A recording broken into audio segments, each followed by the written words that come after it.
get started. All right, we're gonna get started here.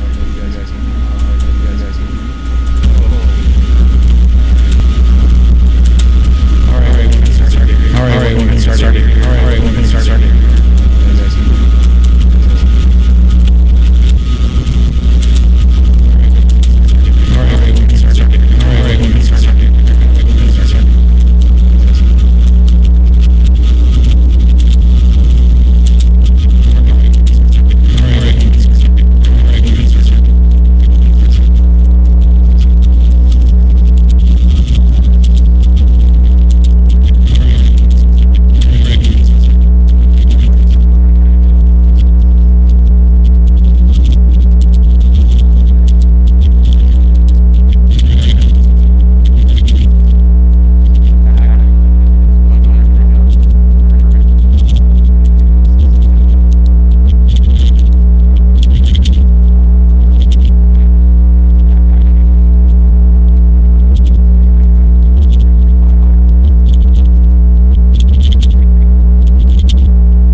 How about now?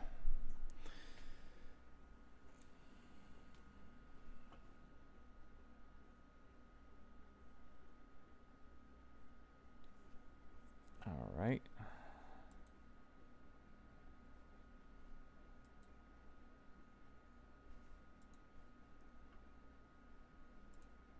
All right. I think I got it.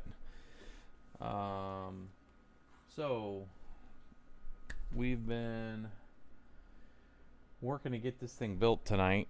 Went with a crimson red mining rig color to send off these wonderful new RX 480s. So we left a few in a box where we could do a little unveiling for the team and everybody out there. Unique packaging, very plain, but I think they were just trying to get them out. We showed up this morning to get these things.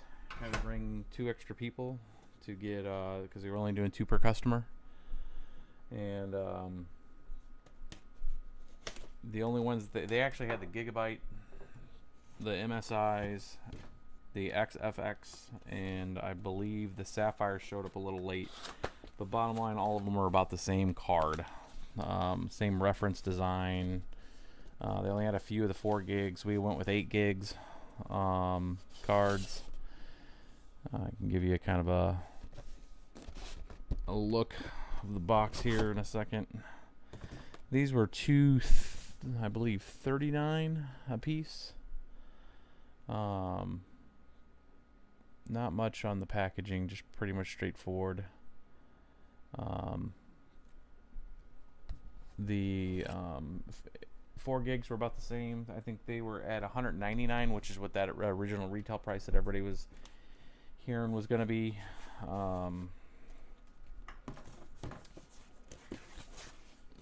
personally, I would just go with the 8 for the extra 30 bucks or 40 bucks, depending which brand you get from the reference side.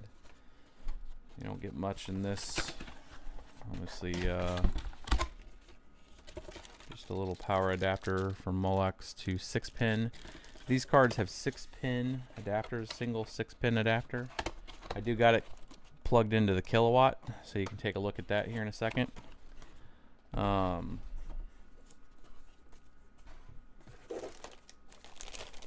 a quick unveiling of it. You can see what we got here, and we'll make sure you got some good light on it. It does have an aluminum backplate, which was kind of nice.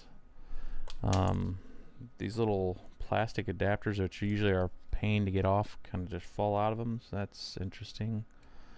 Normal plastic, aluminum backplate, kind of say what it is. Not much else with this. I mean, it's a pretty standard packaging. Again, this is a reference card.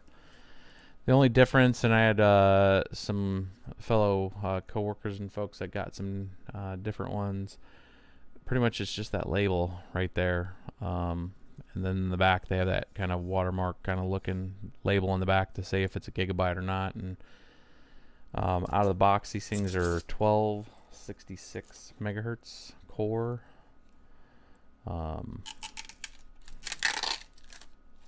Seen some speculation out there that some people are saying that they're 1300 or something, but we're running a few of them earlier, and they are 1266 core out of the box. And we'll get into here in a second of showing you some really flaky stuff that's going on with them, but I think they're still very vanilla on the drivers. But again, plastic off of it. I'll let you guys take a look at it. Single 6-pin right up there. And these things are living up to their name when it comes to power. Again, we only have one of them plugged in right now in this mining rig. This is running right now Windows 7. We went and did an Ubuntu load earlier, and again, following the instructions, pulling it down, pulling the drivers down, and the mining is not working very well with it right now. And through some research, pretty much the test kernel that's out there right now with Ubuntu, you can pull down and recompile that to ensure that all the right libraries and everything that's been worked on to work with this card is part of that. That is something not for a live stream. We're going to go ahead and try to get that to work and then bring that one separate to you from a Linux standpoint. There's a few out there that are showing. There's some people that have had these for about a week and that they've supposedly been able to get them to run. We did work on it for about 2 hours. I think we try to do this live stream about 6 o'clock. It's 11 o'clock here, so we've been working on trying to get a few different images built to actually get it to initialize and actually start to mine, which we have it doing right now on this. I'll go ahead and bring us a little closer. You can see this is literally out of a box in a rig, plug straight in, single card, fresh build Windows, driver set 16, I believe .6.2 or 6.6.2. I'll confirm that here in a second. And I'll do that right now. System driver set 16.6.2 is the driver that we're using.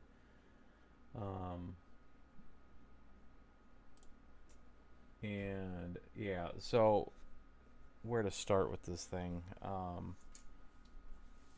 Power wise, it's meeting what the specs were. So right now with this rig by itself, it's about 170 watts. That's with the entire rig and everything. So let's see if we can get you a zoom in here and get a good shot of that, of what it's doing. So that's 181 watts right now that this machine is using. and it's getting about 21 to 22 mega hash on ETH on Ethereum, and this is using QT Miner in Windows 7 right now. 181 mega hash or 181 watts.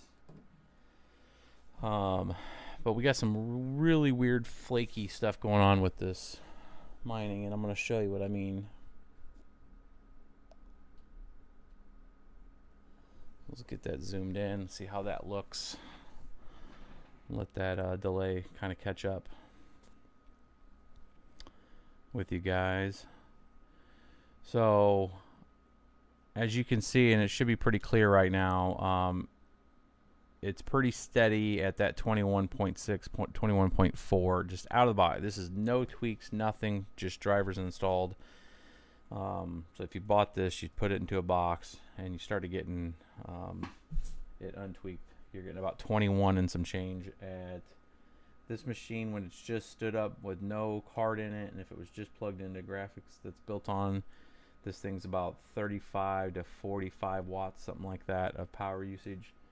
So this thing's right under 150, which is what was advertised price on it, our speed and power usage under a load. So right there at 150 watts on the card.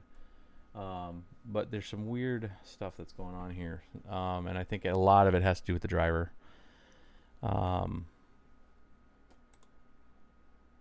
For instance, if you're in any other rig, a 390X rig or any other card rig, if you go to even just do a Radeon setting thing, it usually will not drop the hash rate.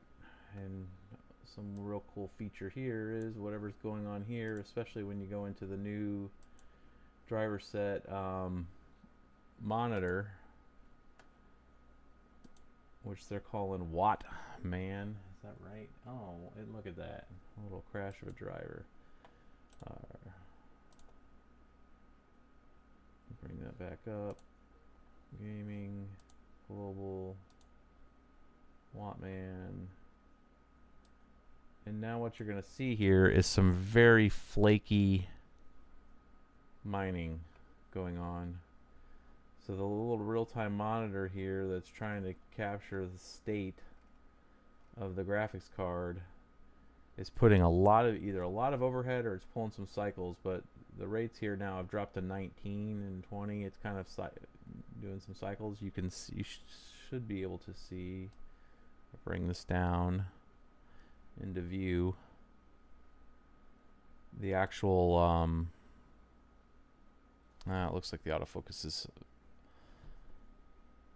starting to jack up some of the stuff, but the actual clock rate is holding right at 1288,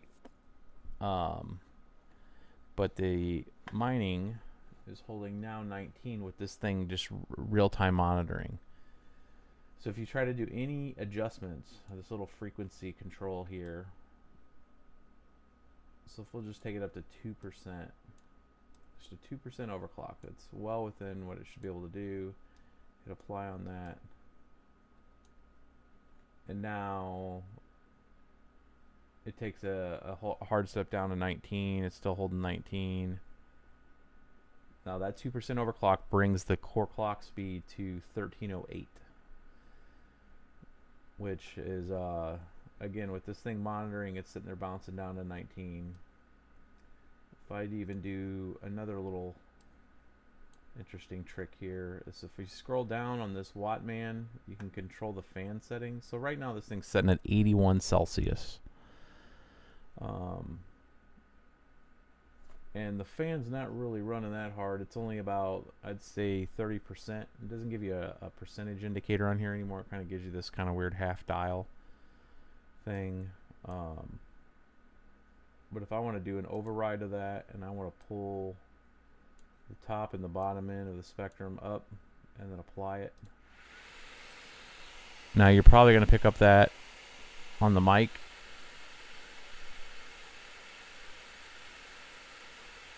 Now that's 5,000 RPMs on those fans, and it is for anybody that's familiar with the older 290s, 290Xs. When they first came out, the 4 gig models, and you turn it on, it was like a hair dryer. They've rebirthed the hair dryer. So audible sound, but here we are again sitting there with the fan up, and with the fan control and that, it's brought the temperature down to 64 Celsius. But again, a very weird behavior in the mining where it's doing like 18, 20, 21. I mean, it's all over. It's spreading between 5 mega hash, and power is holding right now with the fan kicked up. It brought it up from 180 to about 198. Let's see if we can see that on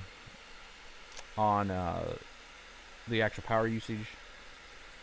Now the power supply that we're using in this is a Corsair 860 AX. It's a platinum power supply, so there is a little more efficiency with that, but that's what the fan's kicked all the way up at 100%. A single card, again, the motherboard and processor and all that stuff's using about 45, so you're still looking at 150 with the fans at 100% of power usage for about 21 without much tweaking on overclock or anything like that. I'm going to bring these fans back down to just have it do it automatically. Now that fan cooled that, even with it under full mining, brought that down to 59 Celsius. So I've seen some reports that, you know, the cooling on this isn't very good, but I mean, that's actually pretty good to bring it down to 59 Celsius under a full load. It's still, again, all over the place a little with this. Now that's only with this thing up. If I get rid of this thing will restabilize and hold 21 mega hash with that thing closed. And as you can see now, exactly what I was just saying, how we've been holding 19 and bouncing around a little with that closed. And of course it's an autofocus, but there's nothing to focus on there. So I'm going to give it something to focus on. For you can come back and see that. There's something up with that driver. Now that's just Windows right now. We haven't, again, we were having some discussions on trying to get Linux, the Linux build and pulling in that test kernel. So we're going to work on that this week. And yeah, we're going to start getting into doing some overclocks and tweaks. I see some people have talked on there about getting 27 and 24. We haven't went into doing too much overclocks with this. We haven't seen anything over 22, 23 with these particular ones, and it could be just the XFX. I doubt it, but I see a lot of people saying that they're getting 27 out of them. We just haven't seen it yet. So what I'm going to do now is let's go ahead and power this down, put a few more in there, and see about... Yeah, this is the 480 GPT. For the folks just joining, just for that verifying. Let's get it to where it autofocus.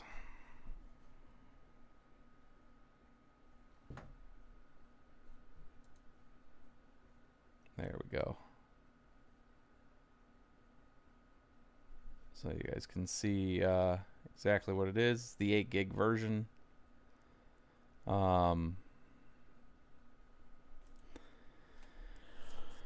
So we'll shut this down real quick. We'll put a few more of these guys in here, and we'll see what we can then play with some overclocks and tweaks and see if we can actually get... Here, I'll show you this too, why we're doing it. With the mining closed, we're looking right at,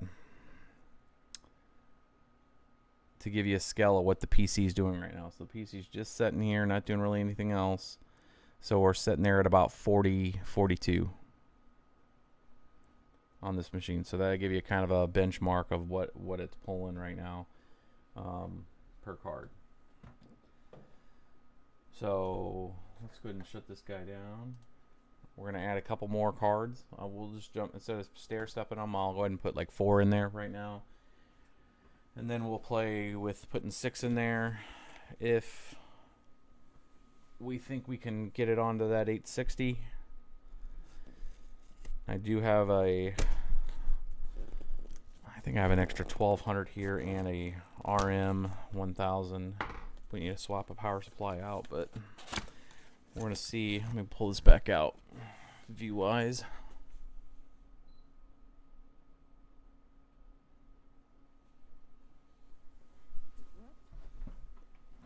It's Windows 7 right now, GPT, and we'll probably take it up to 10 here in a second after I get these loaded up.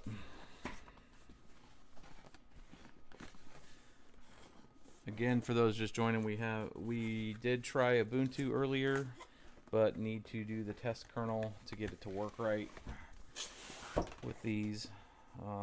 That's why our live stream started kind of late. Was trying to get it to work on Ubuntu.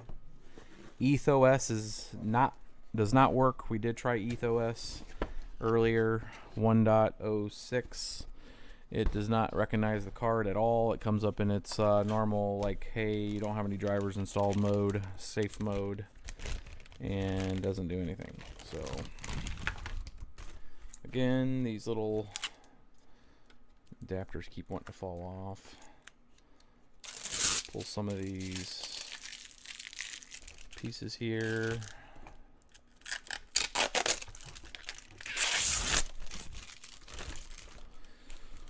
Take these down. Let's get another one.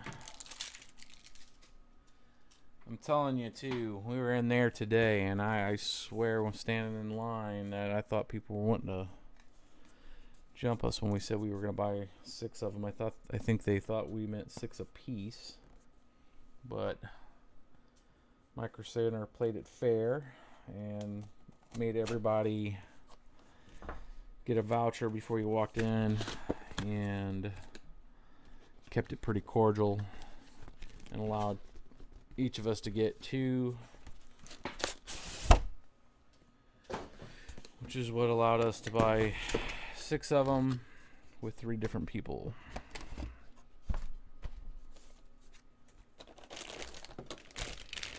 Pull these off real quick.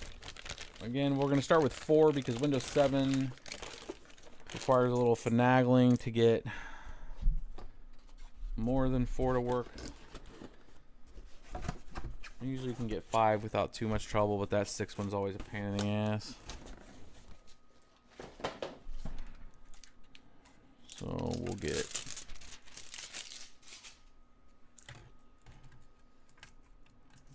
these put together real quick. And while I'm doing this, I'll answer some questions if you guys got any. Just bring that up.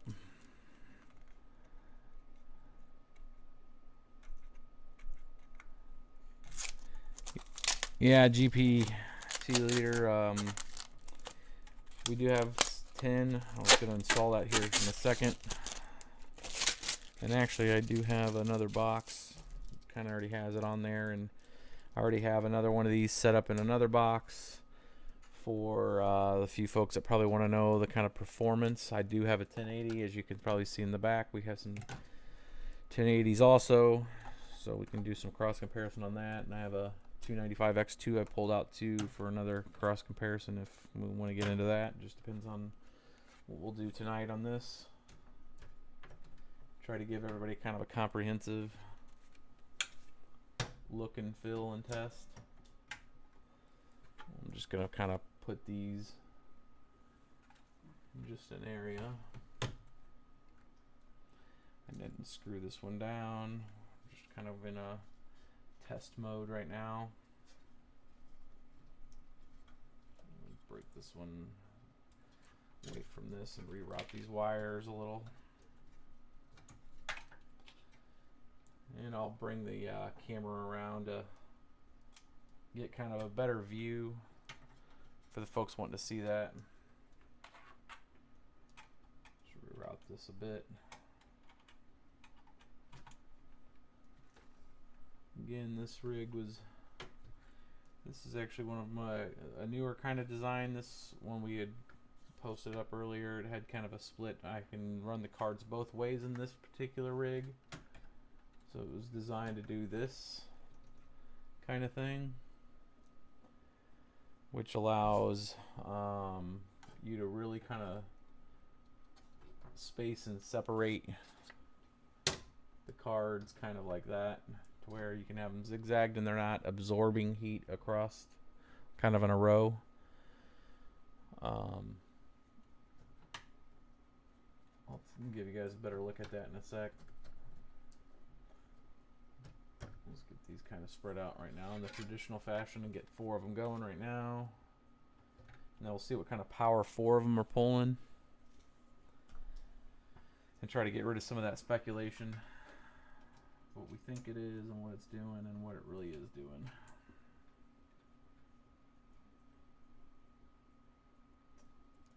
Get that plugged in, get a couple more risers.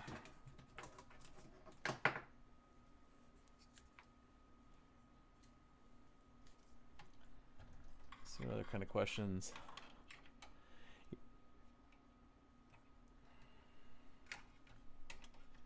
Yep.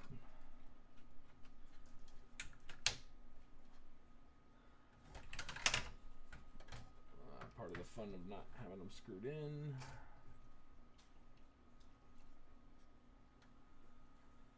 These plugged in. I do like the single 6-pin. That's kind of convenient. And if the math comes out about these things and 6 of these in a rig, if the math comes out what they're doing right now, and if you undervolt them, if and when we can do that, you could probably get almost all these on an 860. But for right now, it looks like it's going to take 1,000 watt for PSU to comfortably handle them. But we'll do that math here in a second. Get that plugged in. That one's good. We're going to need a PCI Express.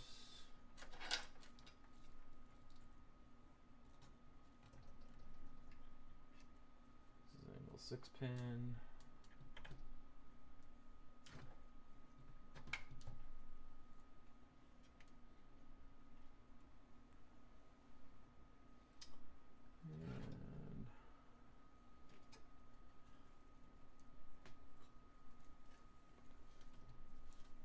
Another one.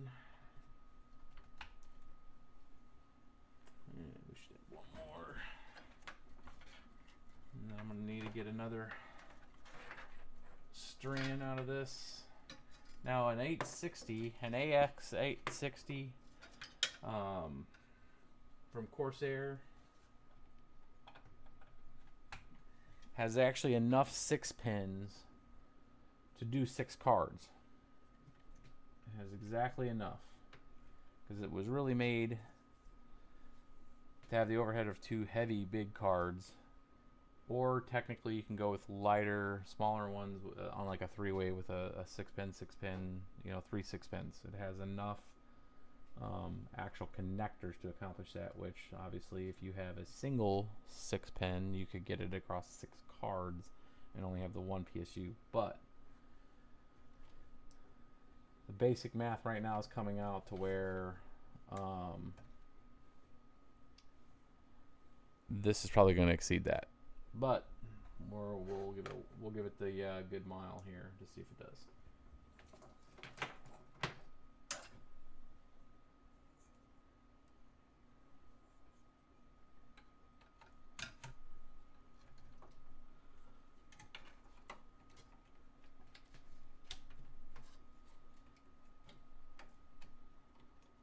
I know we've talked to a few people about doing this live stream for a while now, and I'm sorry it took so long. AMD was very quiet on any information. We've reached out to them. We've tried to get some kind of early information on them just for planning purposes, and Obviously, nobody was informed anything really. They kept it very close to the chest on this one.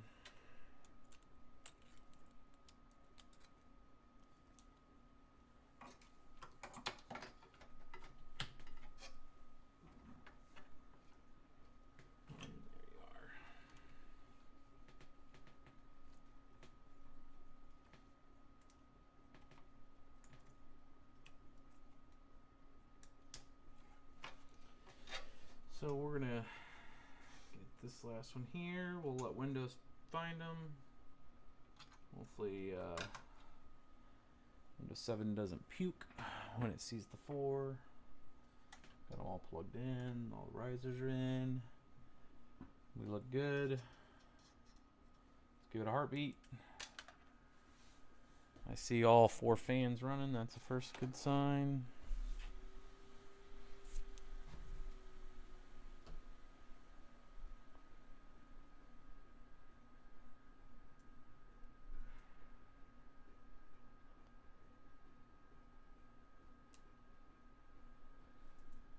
Alright, let's boot it up.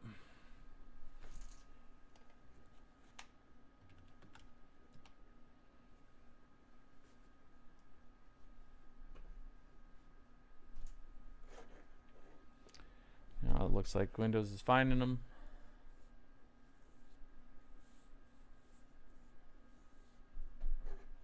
I'll probably blink a few more times, I would assume, or it just caught them all in that one. We'll go to manage real quick and just validate that they're all there. Device manager, I didn't load any of the other drivers. I see 2. Still blinking. I see 2 other video controllers that are not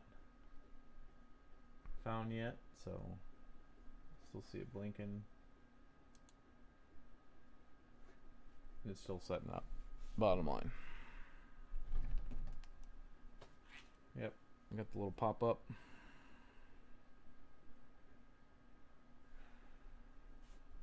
There's the other blink that I thought was going to happen a minute ago, but I forget how slow Windows 7 gets sometimes.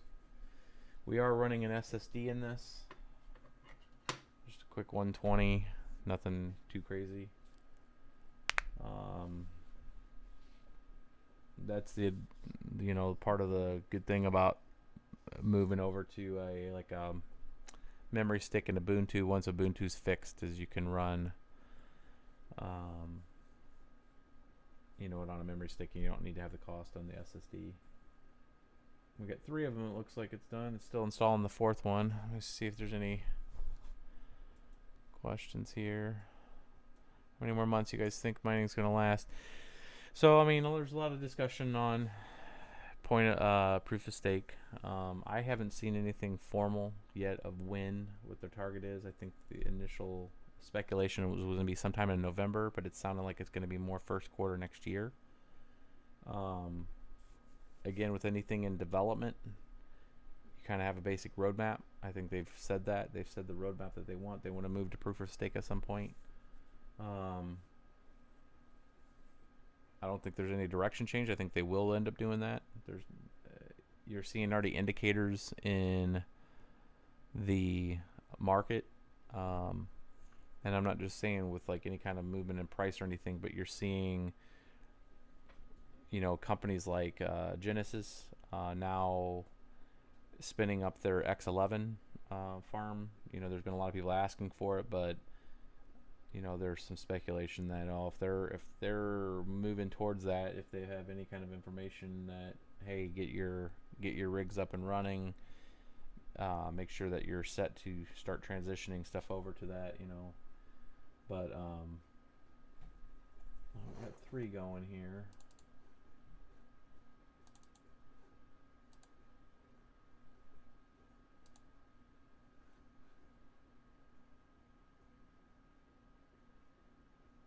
Good old Windows. I'll point it to and manually install the driver if I have to.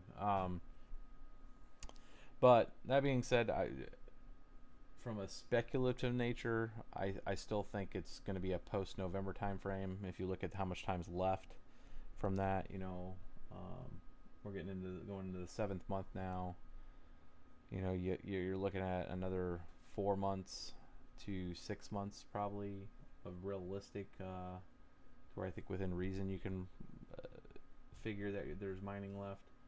But who knows? I mean, with the halving coming up, and I think we're in that traditional J curve where you have a spike, you're in a dip. That's where we're at now. And then if history repeats itself, which the two other times that Bitcoin's had big impacts is the first halving, and then when the seizure of Bitcoins from Silk Road. So you have those two big events. Obviously Mt. Gox took some out of circulation at that point in time, or made it a limited circulation at the time, and you had some price adjustments. Is that going to bring up the crypto in general of all? Is Bitcoin just going to go up and everything else kind of stays, and then that makes the devaluation of the other currency by comparison of, if Ethereum is sitting at 0.200, and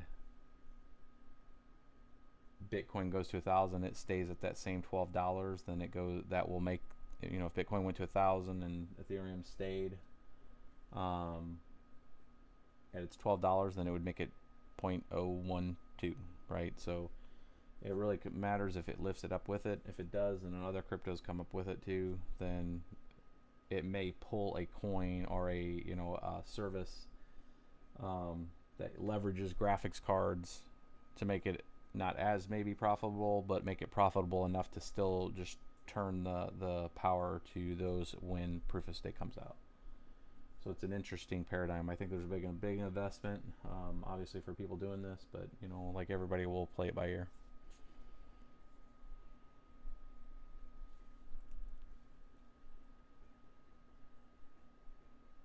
I agree with Ben on that point too, with the hack and a lot of the security stuff that's coming up too. Think of all this stuff, and I don't know why this is taking so long. I hate Windows 7. Think of all of the situations in programming in general. If you have a set of requirements and you're moving to that roadmap, the roadmap was come back with some of the more of the feature sets, moving to proof of stake. If that's on their roadmap, and then you have an incident like the DAO with its issues and some critical fixes that are needed in the soft fork, that kind of stuff is going to take precedence. There's only so many people that are working that, so they're going to be focused on trying to keep the stability and the confidence and rebuild the confidence, because the base architecture is sound.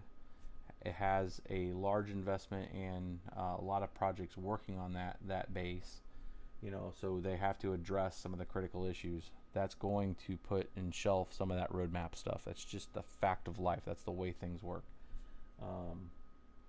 It's not that they're not probably trying and that they're working on that, but you got to take in consideration of stuff like that. So with all the intentions in the world of them trying to move it to proof of stake for the mining community, it does probably give some more leeway on that, but then they're going to have to address stuff like the difficult bomb and all that kind of stuff that's built into Ether to drive miners over to proof of stake through its kind of hybrid move. So we're going to skip this part here if we can. Windows would like to relinquish its power. We'll force that situation. We'll give it a reboot, and then we'll go ahead and try it with what we got in there.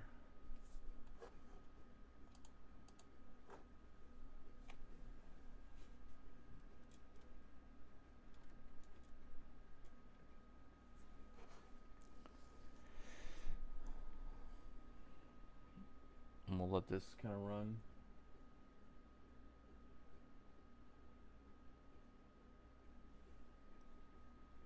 What other questions you guys got? We got, looks like 27, why this thing's rebooting, and we'll give these 4 cards.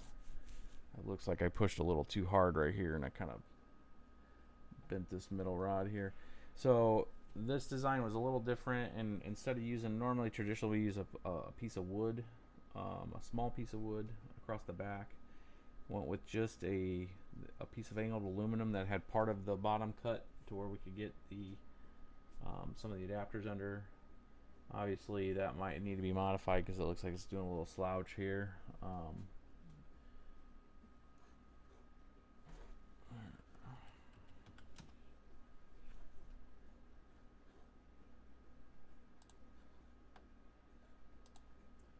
Let's take a look and see.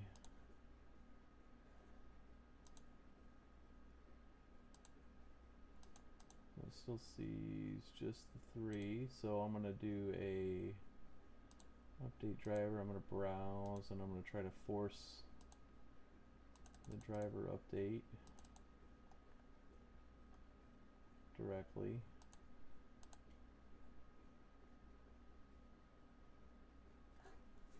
Let's see if it grabs that or if it just times out again.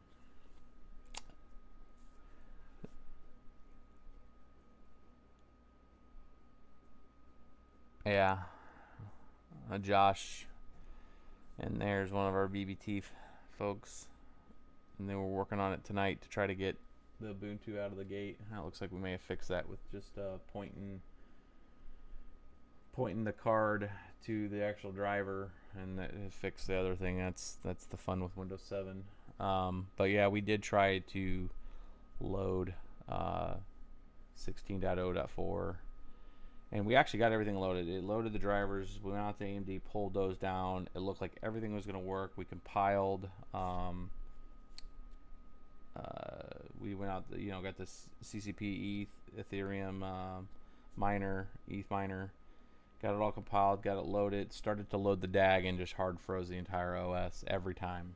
And did a little more research and found that some of the review folks that have gotten it to work have had it to actually rebuild the Linux kernel to take in some of the test libraries that are out there that are not really fully committed and are done yet. It's very beta. I would say probably in the next week or so they'll probably kind of get those as a commit, and then we could do an app update and it'll probably work fine. But we're going to work on that this week and then try to get it out before the 4th. If not, it'll be after the 4th here in the US. It's the wall outlet 110. We're running on 110. Good question.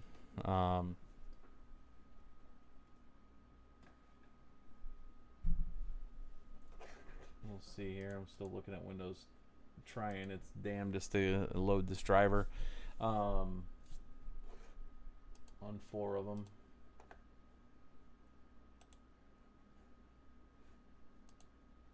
While that's thinking about that, well, here it goes. It's running.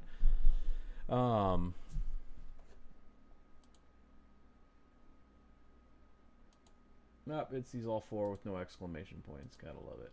So hopefully the driver update thing finishes here in a second, and we can kick this off. And we'll try to do some overclocks with this, as it is right now.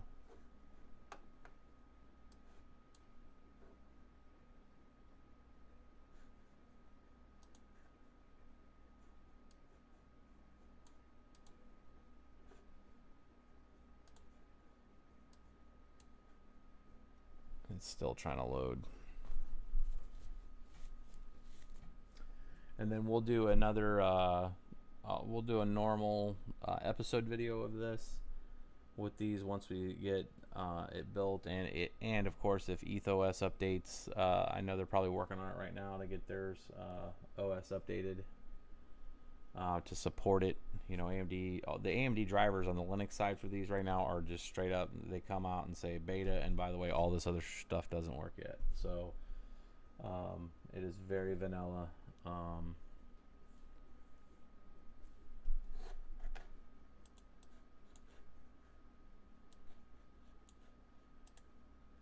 super impatient with this too, so this is probably not helping things. That's part of also the disadvantage when you're doing stuff like this with like a full Windows OS build, and we go for the cheapest processors, and I think on this box it's only got 4 gigs of memory. Yeah, this one's only got 4 gigs of memory, which I mean should be more than enough for this, but yeah, that's Pentium or whatever's in this thing. I think it's a G52 or 3258. Not the fastest thing in the world.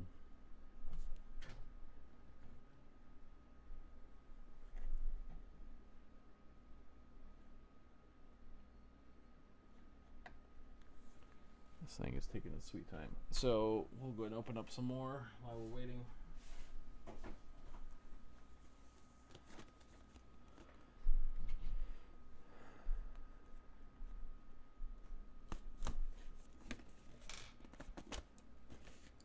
GPT, no, we just finished getting the fourth one installed. It just finally installed itself. Now we're kicking it off. So here's the 4. Why unbox another one?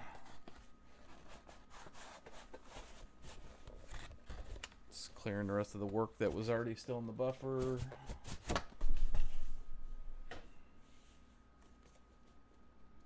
Now it's grabbing some new work.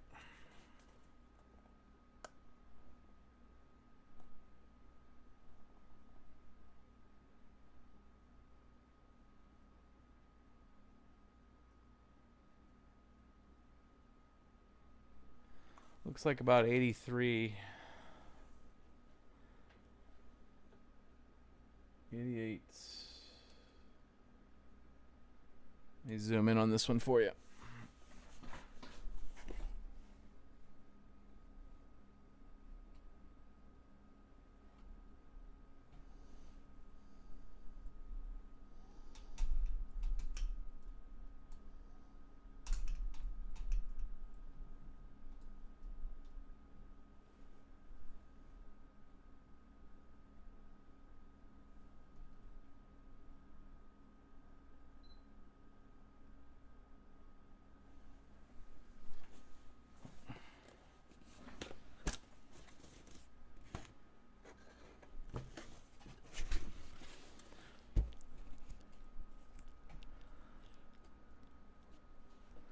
No, Marco, I didn't on that.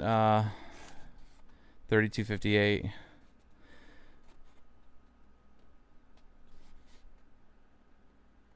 Looks like it's so 88. That's at 20. What's 4 cards? 22 piece. 22 point. Yeah, 22-ish right now. But let's see what we're getting with the 4. Now again, this is on the AX. So we're right at 713, 714, something like that. With 4 of them.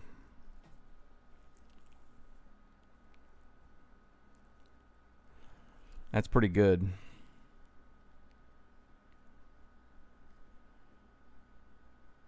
Now again, this is out of the box. We haven't tweaked any settings yet.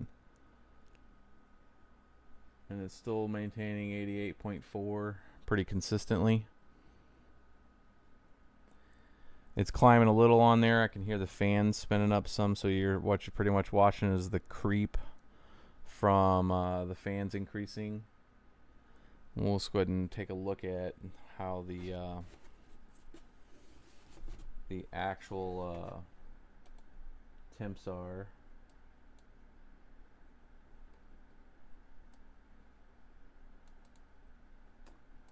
Now the controls and the temp settings in this new Catalyst thing's under the gaming and under global settings.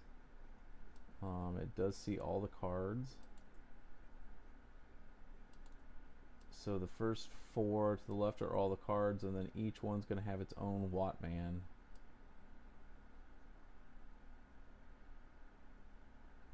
And let's do this.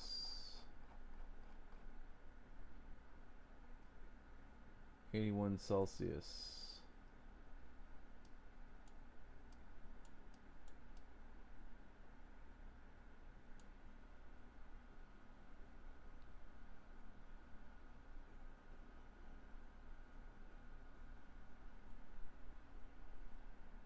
And so we're up to close to 730. That's with the fans at about 30%. All the cards are holding about 81 Celsius.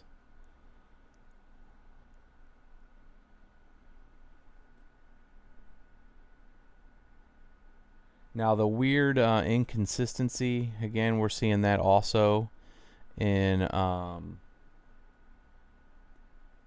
whenever this catalyst settings is up and you're looking at the Wattman, for whatever reason, it is causing some kind of weird issue with the mining. I mean, it makes it fluctuate. So where this thing was holding 88.4 pretty regularly, when this manager's up, at least in Windows, and we'll confirm this once we get the Linux kernel rebuilt with the test libraries to let it function in Linux. We're getting some weird numbers sometimes, like it just gave us one at 65 mega hash, but then jumped back up to 82, 85, 86. It's kind of all over the place. What I'm gonna do is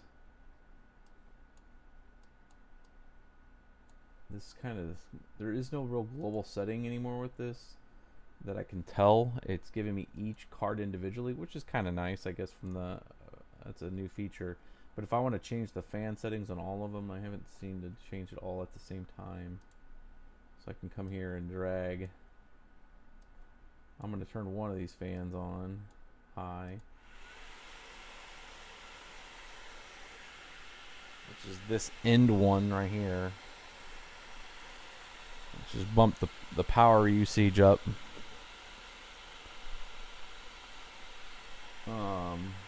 Now on this particular card, it's dropping that heat down. I can feel. I mean, that thing's like a hairdryer. It's now dropped the temps down to 67 and still dropping. See how loud we can get this thing. 4 cards.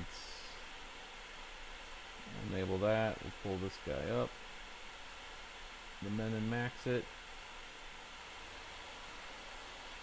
This is probably going to drown out the mic. We'll see.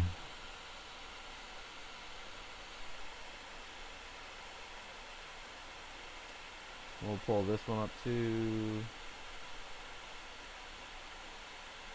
Now the good test of this is the fact of how much extra power does it use with all these things maxed out.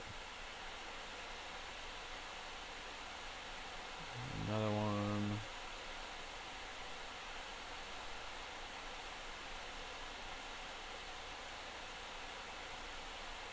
Getting some really weird fluctuations on the mining still.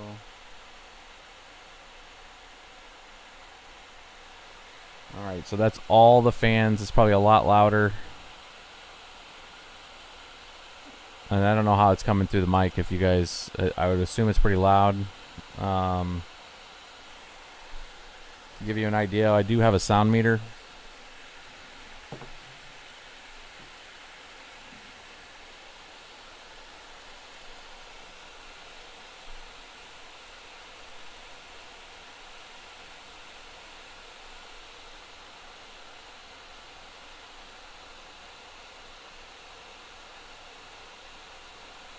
Uh, 70. So when I talk, it's brings it up over that, but at least it's not like 100.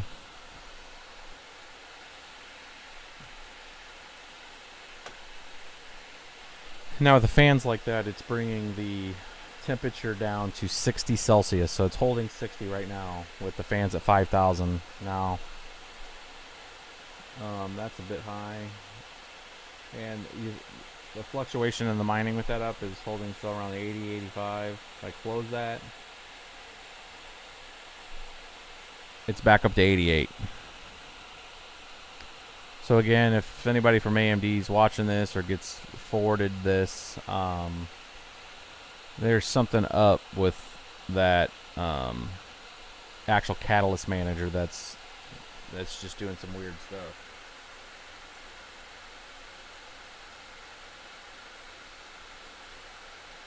Now what I'm gonna do is I'm gonna bring this back down. This is I'm gonna bring this back down on the fans, and then what we're gonna do is we're gonna play around with some overclocking and see what we can get this thing out of.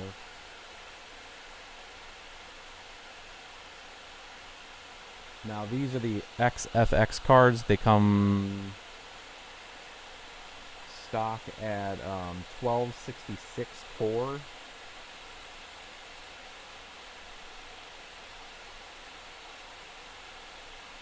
Here, I'll just set these all to the auto. Which the auto lets them get up into the 80s, which I really don't like.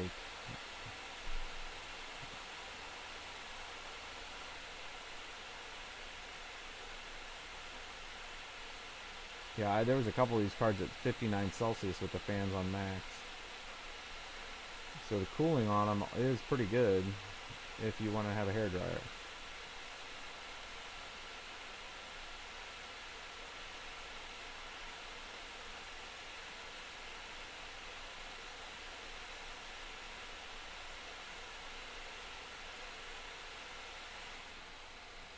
Alright, I missed one. This one's still making noise.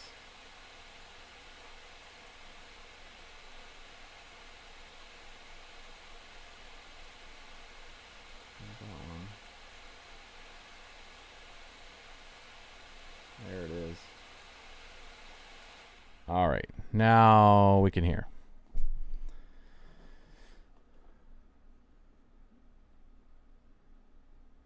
So let's do some tweaking here. So again, in this Wattman,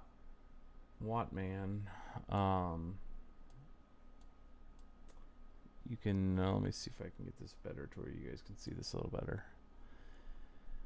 With this, you can do all the tweaking. It's not as clean and easy as something like Afterburner.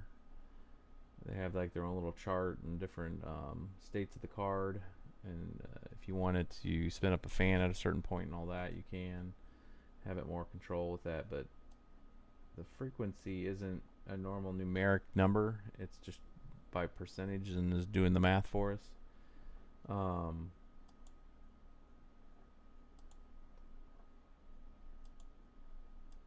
It looks like if you toggle megahertz by dynamic, you can set it that way. So what we'll do is at the very end, by clicking this over here, you can set it to dynamic. We're gonna go ahead and type in a setting. Now we haven't done a lot of research on them this week, or at least today, of the information that came out. So if anybody wants to kind of give me a number, right now this is 1288. We can put in 1350. I'll put in whatever you want me to put in. We'll see what we can get it to. Let's say a good 1325. Let's try that.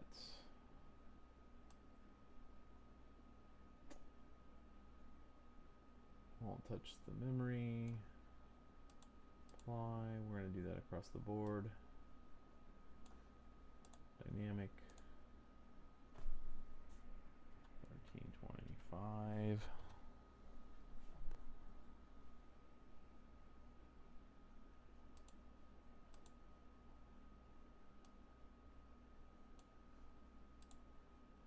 Frequency, and then what I'm doing is I'm doing it at the last state, which is pretty much at when the card is maxed out, which we all know mining will do. To what is its kind of a min-max type of setup. So at max, I wanted to go to 1325 core clock.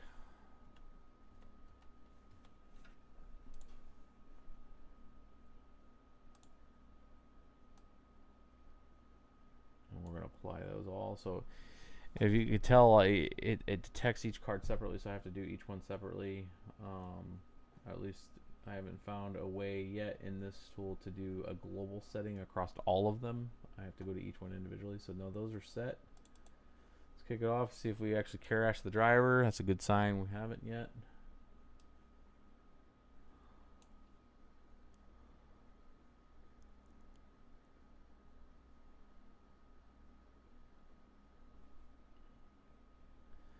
It's pre-buffering.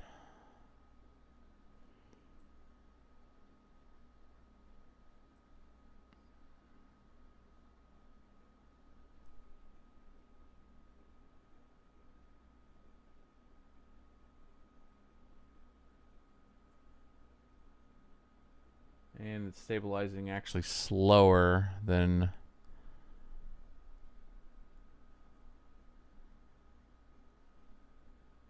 yeah, it's a little inconsistent. I mean, we had a 94 for a second, and it looks like it's leveling off at about 85, 86. There's a 145. That's incorrect. 84. Looks like slower. So 1325 did not help it any.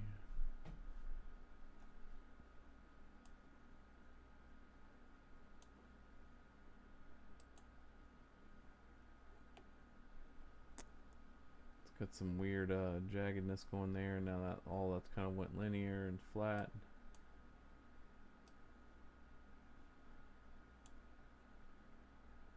Now this does allow you to kind of change on the fly. I have had it blue screen the machine when I was trying to go a little too high.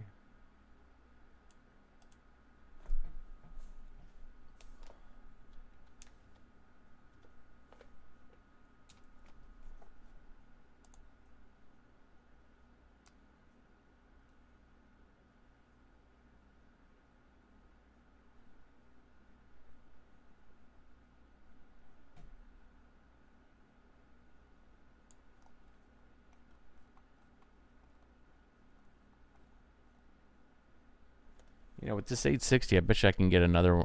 I can get another one on there.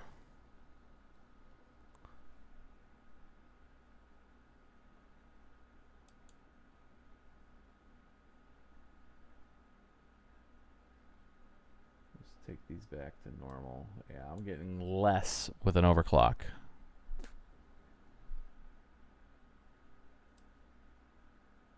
A lot less.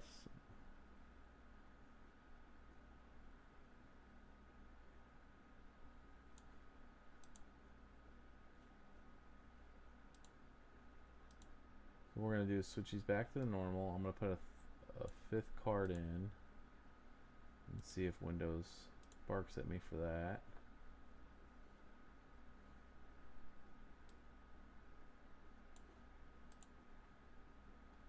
And then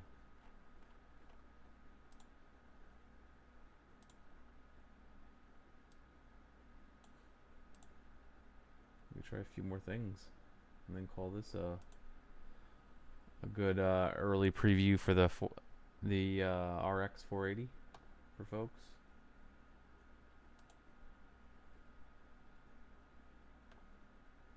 So I went ahead and put them all back to normal and M clock at 9,000. So that would be 2,500, is that right?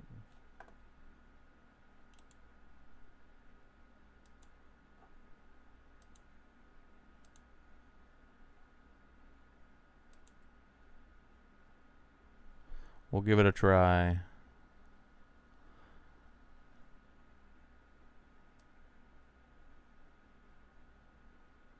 For 25,250. I think it's 25,250.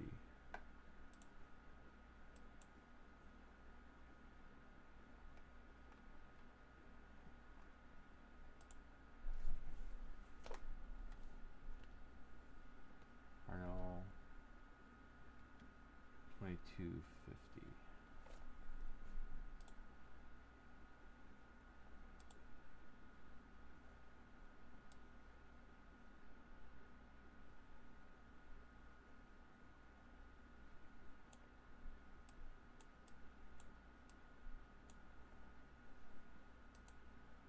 Nope.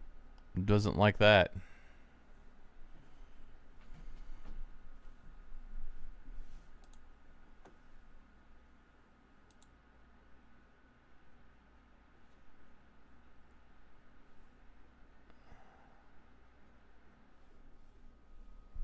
Confirmed. It does not like a 225 megahertz overclock on its memory.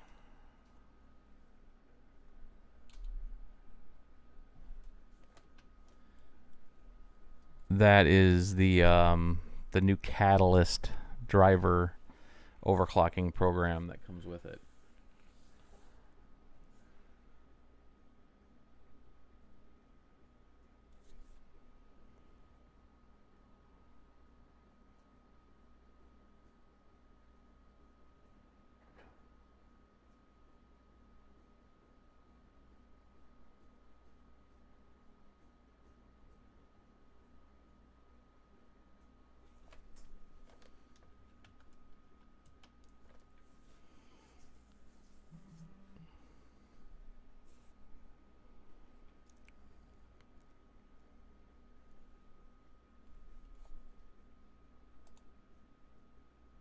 Alright, I did not like that.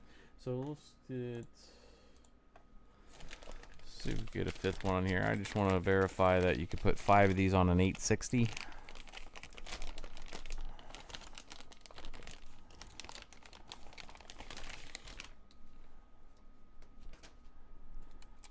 Yes, Austin, that is 4.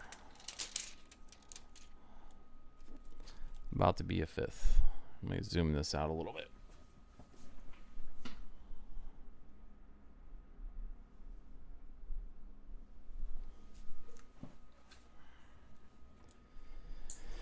All right. They did not do a very good job of putting these things in here. They just keep falling out.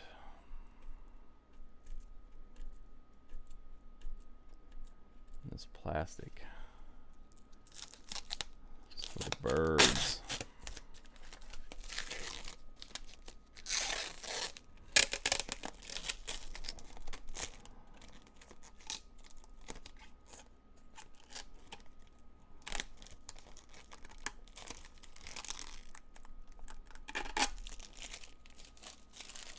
So I'm reading this. CC, if your mining starts, are you overclocked? Try to run everything as default clocks first and make sure you're stable. You could have one card in the loop that doesn't like an overclock.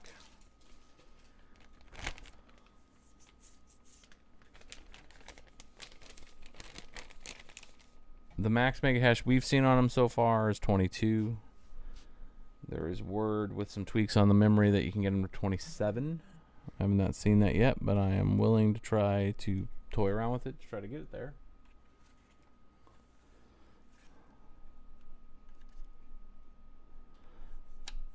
CC, go to one card at a time and see if you can find your culprit.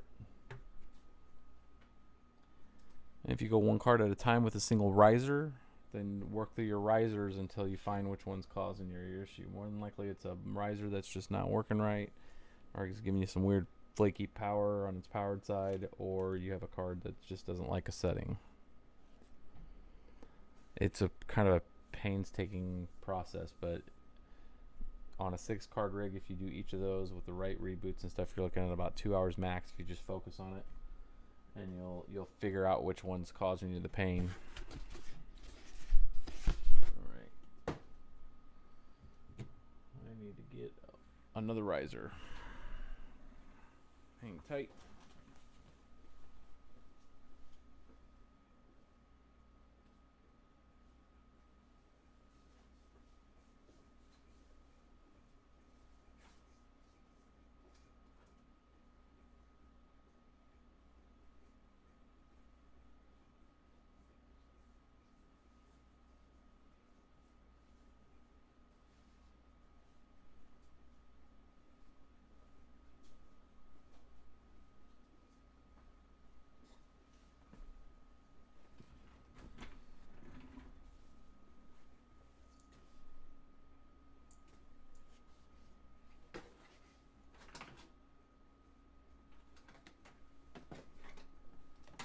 Knew I had an extra one around here. I'll slap this one in.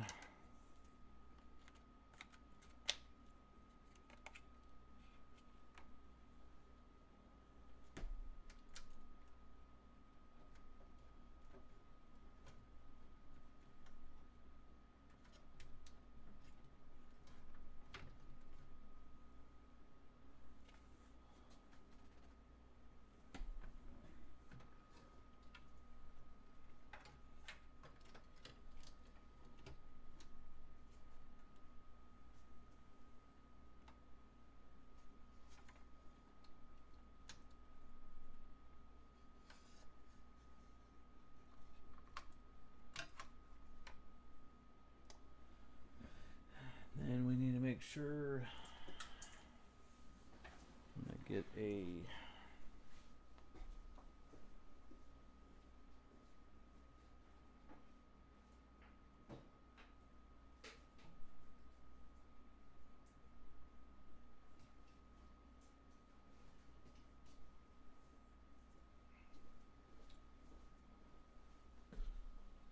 another PCI Express.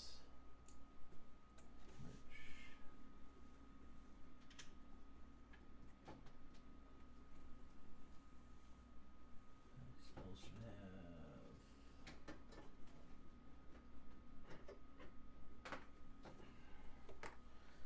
one on.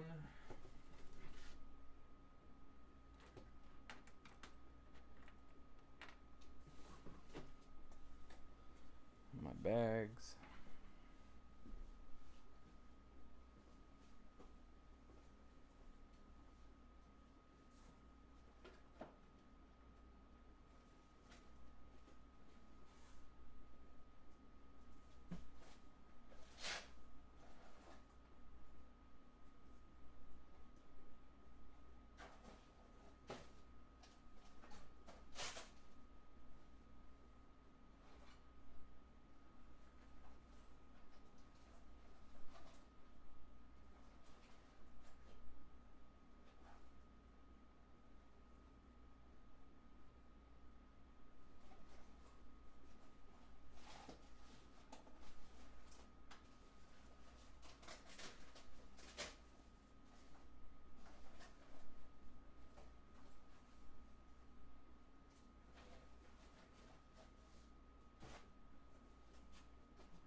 My doubles went, so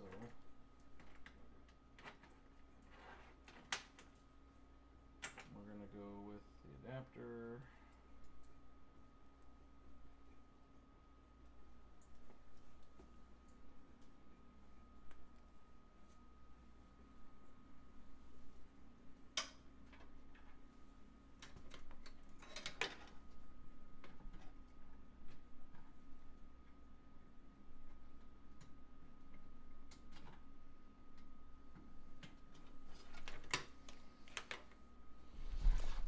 And what we can do is check those memory settings that we've been hearing about and see what we can get out of this. Will we do the 470? Yes, we will be doing a 470, and I also have some 1070s that we're going to be doing. Because we got an Oculus and a Vive, and I'm going to do a whole other episode just for those with a couple different configurations to kind of give some benchmarks and real world performance on all those.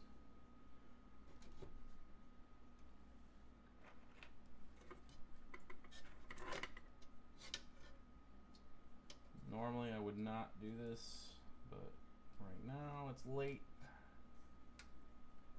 I just want a good bench test. These do not use that much energy, so I'm not too worried about the rail pull or what it's pulling. And yes, I do got it flipped around. That's the way we designed this rig. It's for it to be able to do that.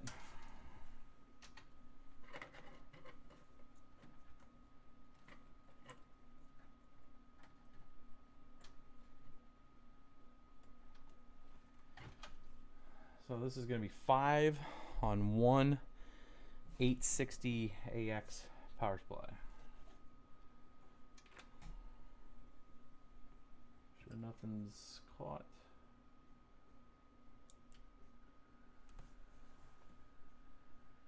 We got motion. Big thing is going to be making sure Windows can see this thing. I have to do some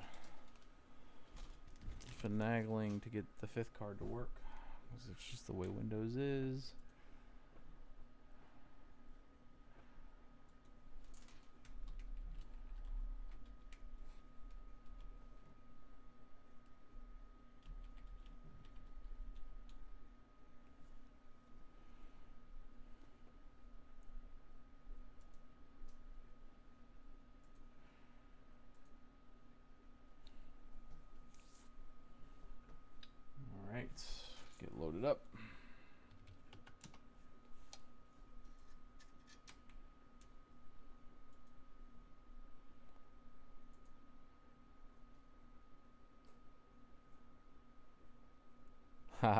Nice.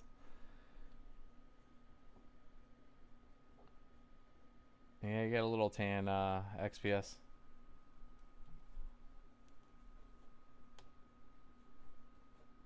Alright, let's see if this actually saw the 5.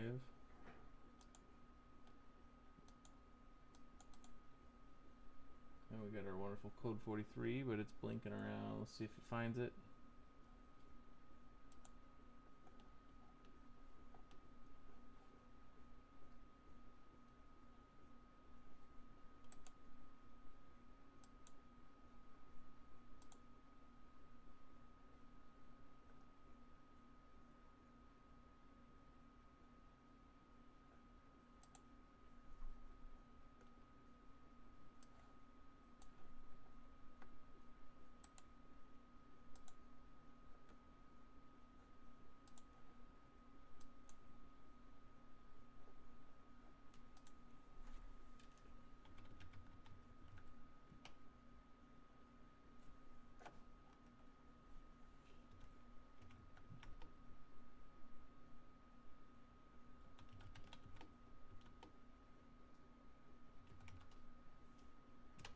Alright, we're gonna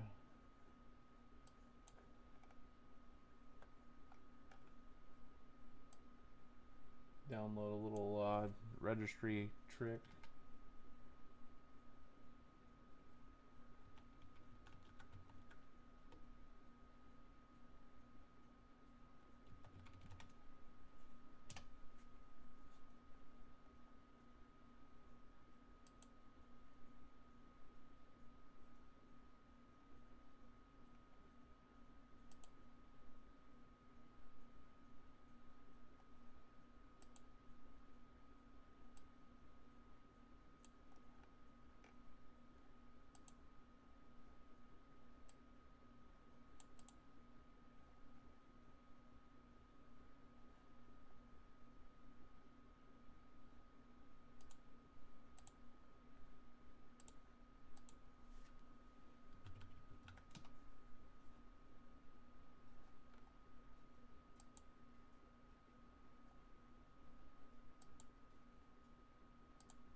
Unzip that file.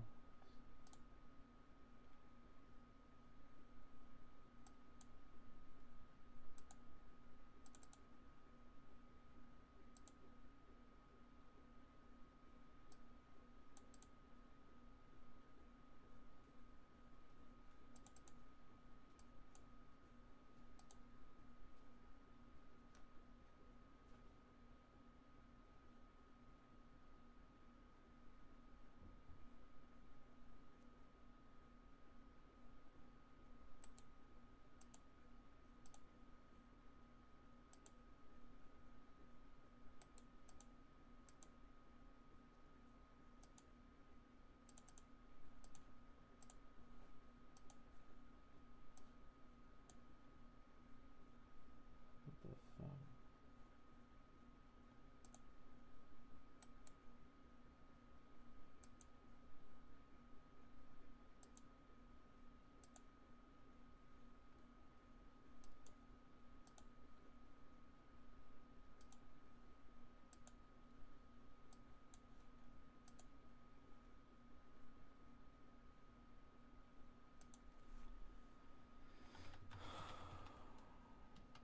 Still configuring, bud. I'm getting this 5th one going. I don't think you guys can post a what do you say, crypto blog has the memory settings. So in the ATI configuration manager, it says 2000 megahertz. That needs to go to, I think, either 2125 or 2225. 2225 bounces the OS. It doesn't like that setting.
extracting this file that I needed to extract.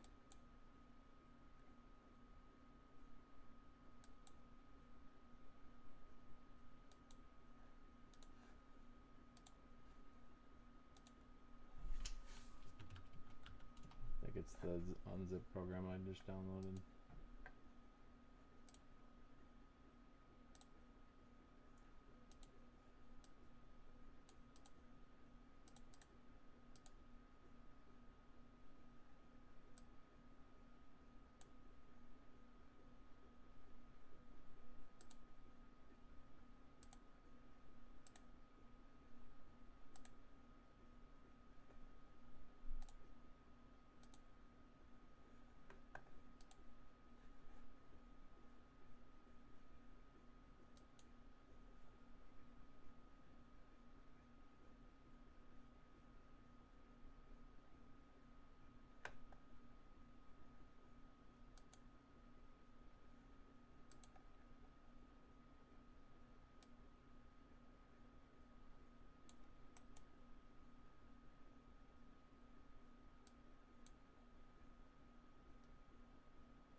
All right.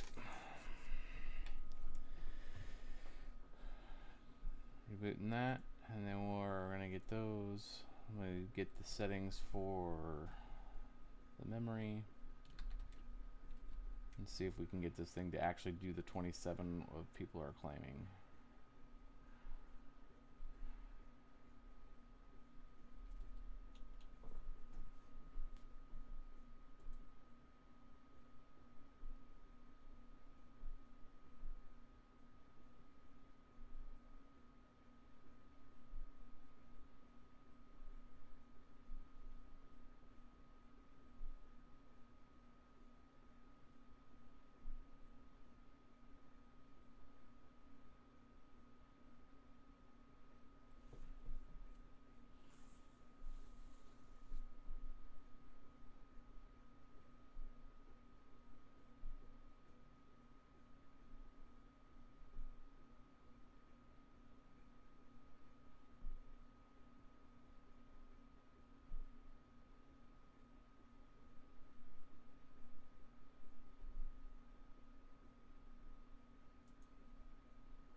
I'm not seeing that.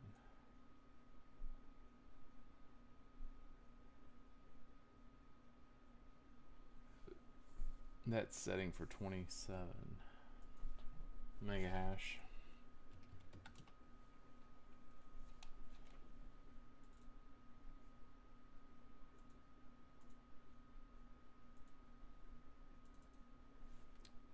Yeah, right now it's only holding 22 a piece.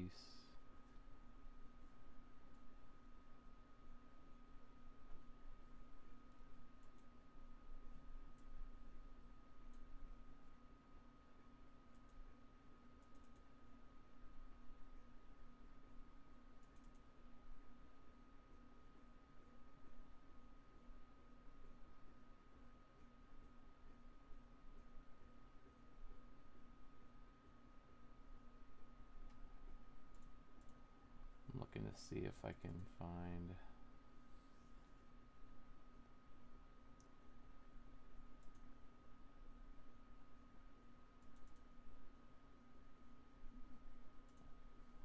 one of the tools that allow us to kind of tweak some things.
see here.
Okay. I'll move this over.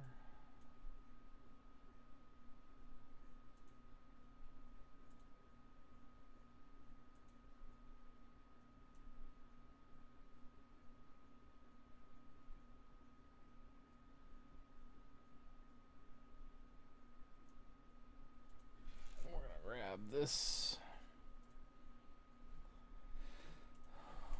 over here.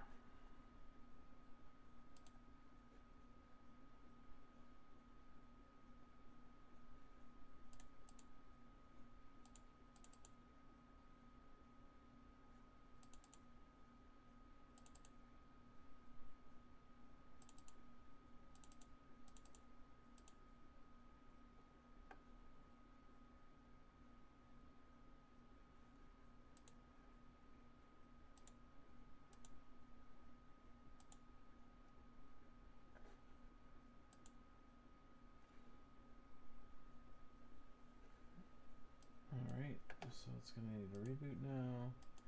So what I'll do is I'm gonna show you guys what I'm doing. This is for Windows 7. There's a little tool, and it took me a little bit to figure out how to do this originally, like manually, which was a pain in the ass. But there's a little tool that goes through and makes a lot of registry adjustments to fix that code 43 that you get in Windows 7, to allow you to use multiple GPUs.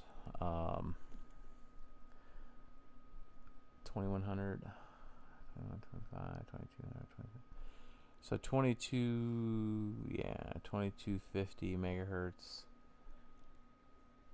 At least on these ones. These are the XFX, for the folks asking that question. It's these ones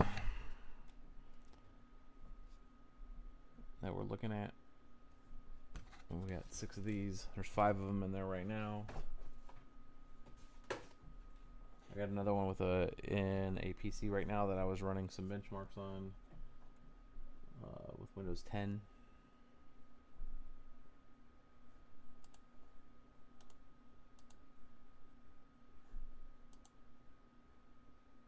Which I was seeing the same thing.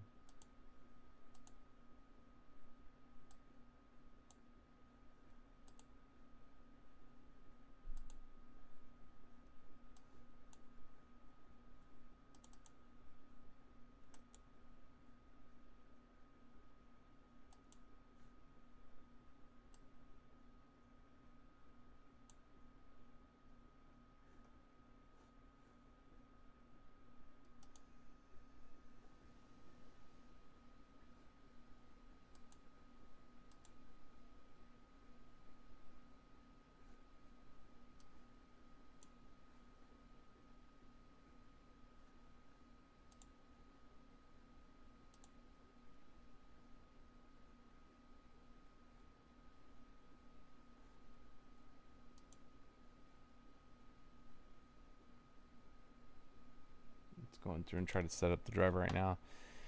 We will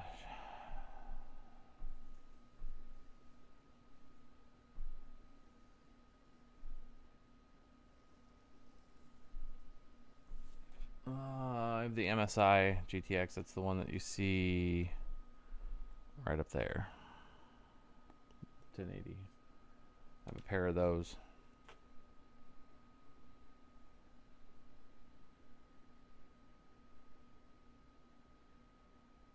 They're pretty decent. I like them a lot, actually. For the Vive, it kicks ass. And that's what we're using it for right now, is we have a HTC Vive.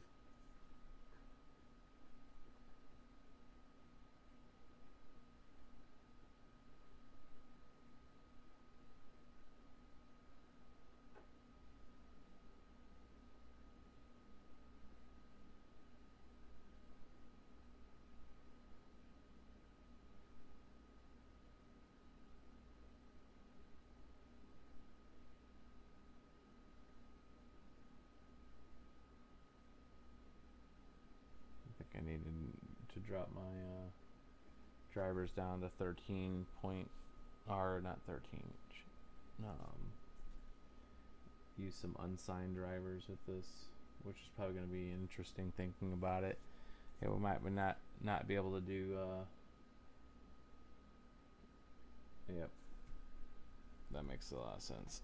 All right, so the old tricks of tricking set Windows 7 to force the 5th card, looks like that's not going to work because these are newer beta drivers and you can't go back into the 13.1.2 or the 15.1.2 driver set. So that's not a problem. We'll go ahead and try these settings to see if we can get it with the folks that are still watching this. We'll make with the settings on the 4 cards, and then we should hopefully have our Linux build compiled tomorrow with the test set that's needed to make these work with it, and try it in Ubuntu and see if we can get all 6 of them on a single rig.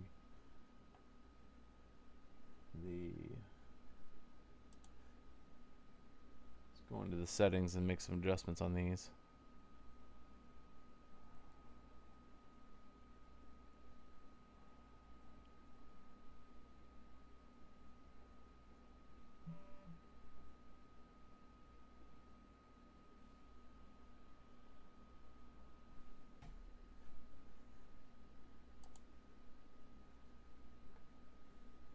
So, global settings. Here, I'll zoom in. I don't know if you guys would like to see this part, but yeah, I'm using the H81 Pro BTC for this.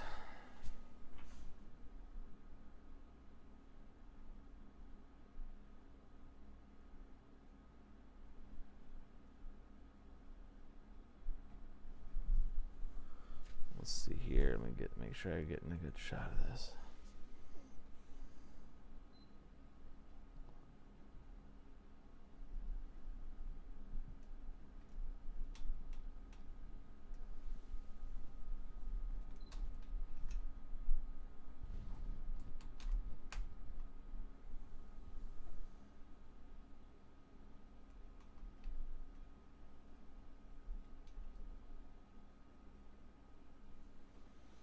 There we go.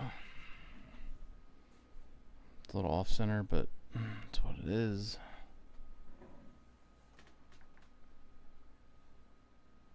There we go.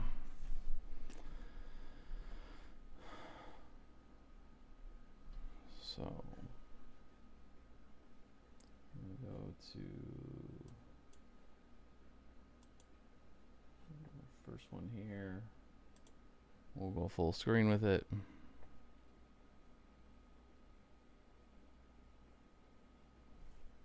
Yeah, the Pro BTC does a whole bunch of 6 GPU stable.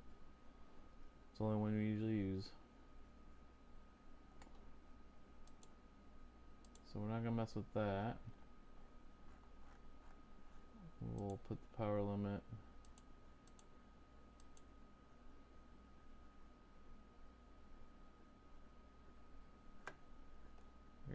Here's the megahertz of memory.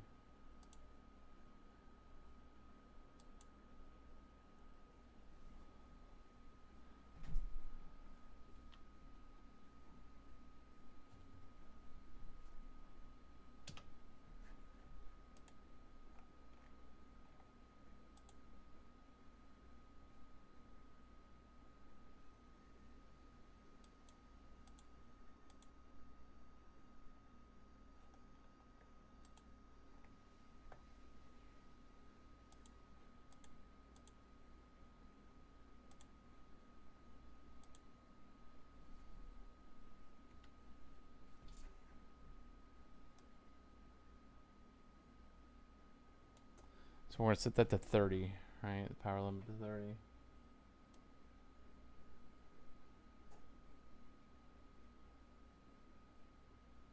This thing is touchy.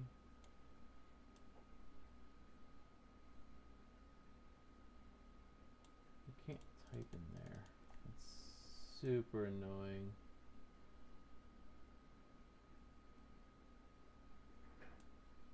Oh, you let it go and it wants to move. There we go. All right.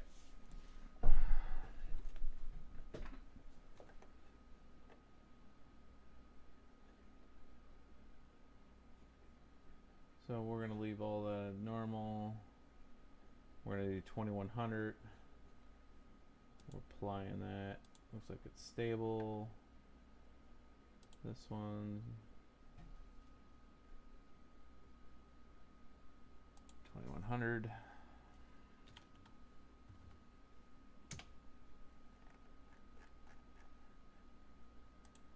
You kind of click that one to turn that one on.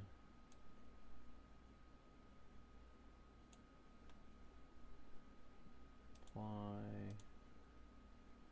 A global setting would be really freaking nice about now.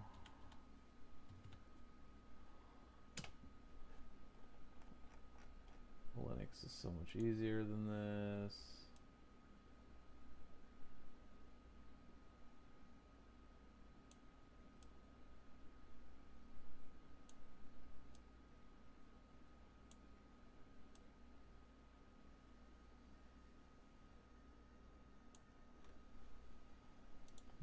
And the last card.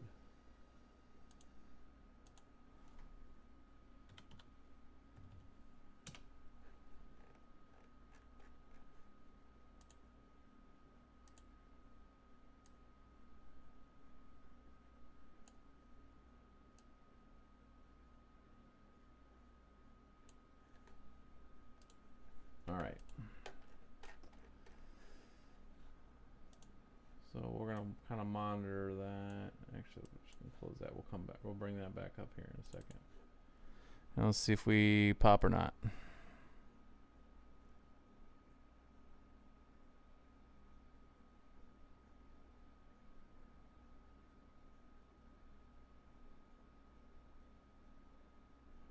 For the question on the HTC Vive, that they're like in a whole different ballpark. Like if you want to be, if you have friends and family that were going to watch you and be part of it, it is its own thing. I highly recommend it if you can afford it. It is definitely worth your time and money and effort. It's a ton of fun.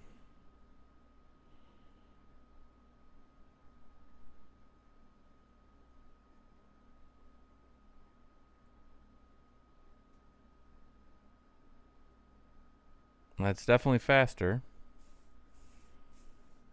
So we're holding 92 at 2100. So that's officially confirmed that if 93, and it looks like it's holding, or at least it's holding right now. So we do some basic math on that. If that's what it's holding, 93.154,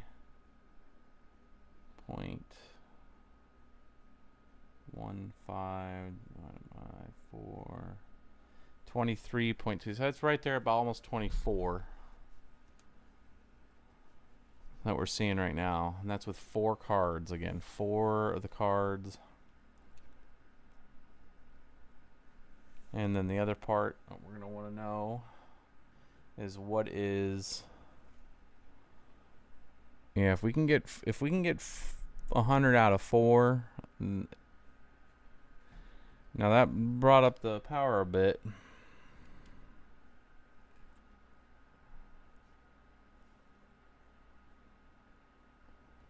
So we're looking at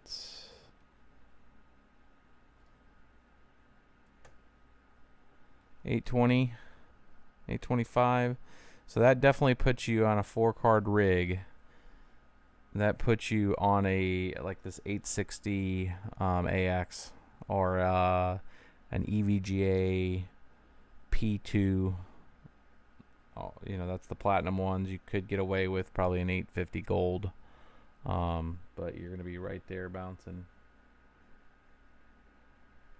So that gives you an idea on power.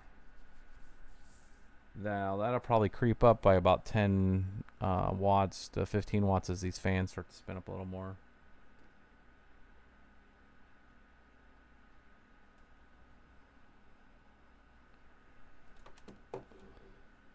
So yeah, it's holding about 830 on the power. And this thing is looking pretty stable there, so that is confirming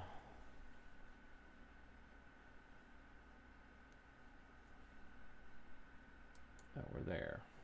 So the XFX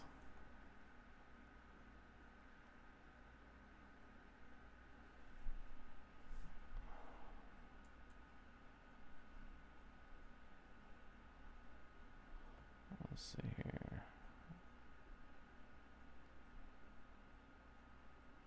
Yeah, let's do that. That's a good call. We'll go ahead and launch this, and then we'll bring up and look at temps.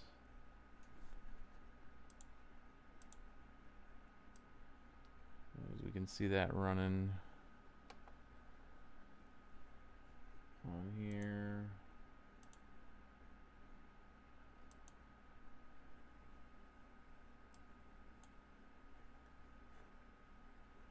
Yeah, let's try to split this.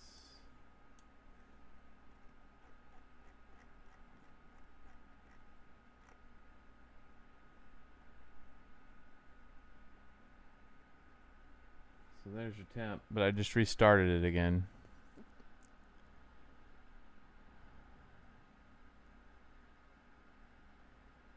So it's about 70 and climbing.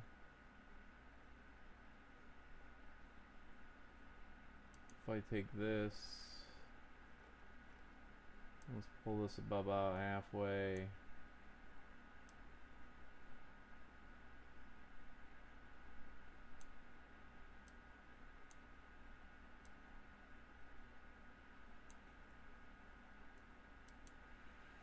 So we'll do this to 1 card and look what we're getting.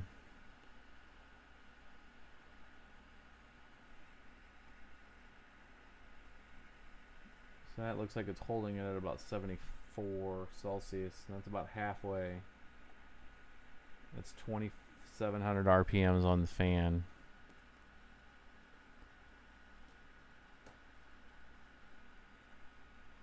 Now, again, there's that flaky stuff going on with the mining whenever you got the catalyst control panel up. It's just not... It's drawing something. It's drawing some effort to probably maintain that real-time chart here where it's sitting there parsing that and pinging it.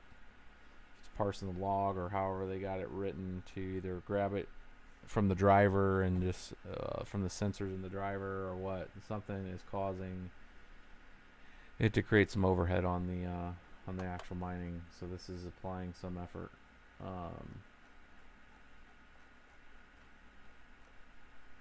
But yeah, it looks like about half. You guys can't hear me?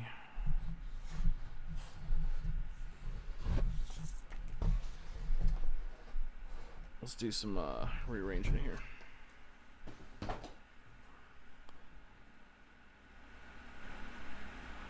How about now?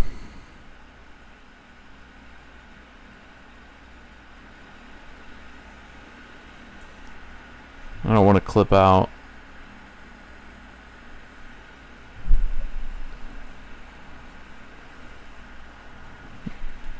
Bring this a little closer too. Got it now? Okay.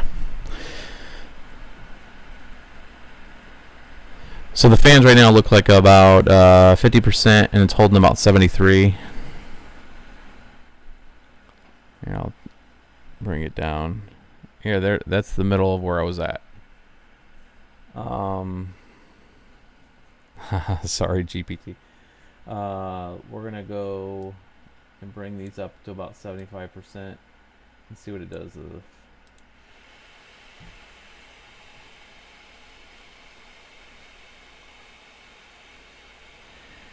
Yeah, we do have a website. We have not made it public yet. We've been working on it for a while. We're looking after the 4th in July to really take the data from all of our different mining rigs and stuff and put that out there. It is going to be bitsbetrippin.com. We have that domain. That's what it'll be, and then you'll see it on our Twitter, and our we'll obviously have a video that'll kind of highlight it. And we'll have a blog section and a forum section to go back and forth on. So looking at about 70%, it looks like fans. The temperature's holding at about 67. So it's not too bad. If I pull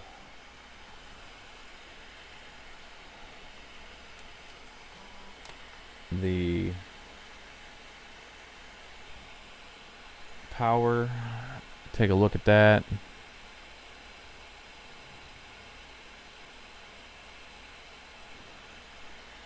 Let's see if that comes up. Still holding about that. It's bouncing between 825 on the 4.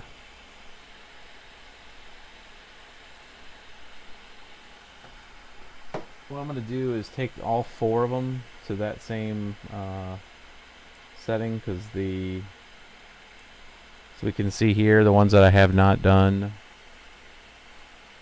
the change to the fans on. They're setting at 86 Celsius, so it looks like they're down throttling some. I'm going to change that, bring these guys up to about 70. Now this is going to get a little louder, so hopefully you guys don't lose me. GPT, we got 30 on the power.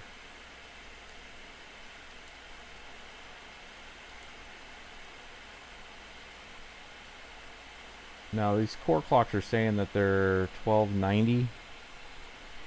They're supposed to be 1288, so maybe it's just a little fluke with the XFX, but they're 1290 for whatever reason.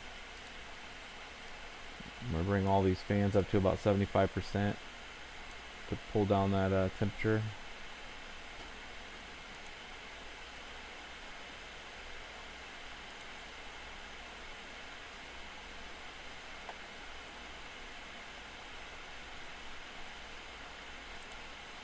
And then yeah, we'll stop this and we'll bring up the memory clock a little tick.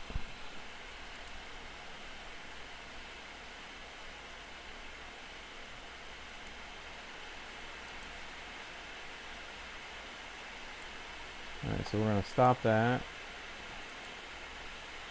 We'll come back and we're going to give the memory clock a little tickle up. So we could go straight to 2200.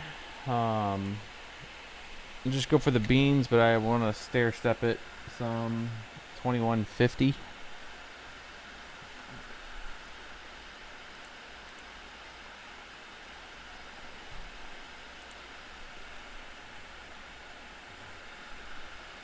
Again, I have to do that to each one. I'm going to leave the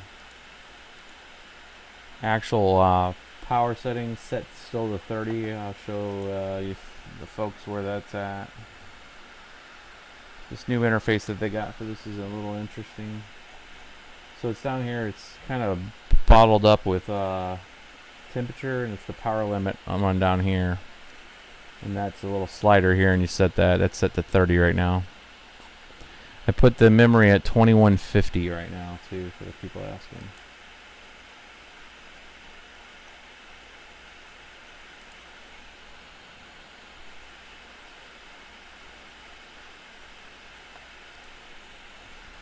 $21.50.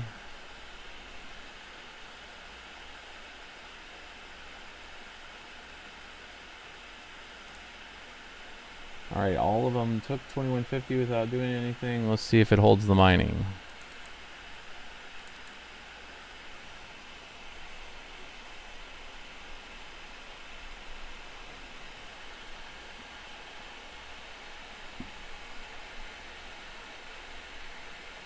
First good sign.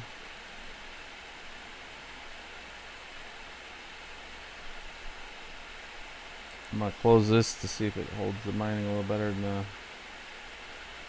bring that back up.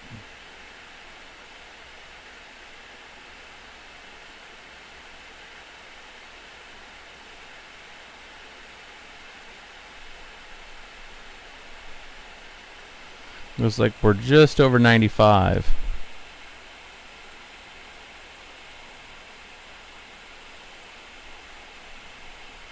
We'll let this run for a second. I'll bring the catalyst back up. That catalyst manager, since it's kind of flaky with it when it's running, I want to see what it is just stable without looking at thing. We'll bring it up and we'll check temps here in a second. I just want to see if it maintains that 90, that kind of low to mid 95.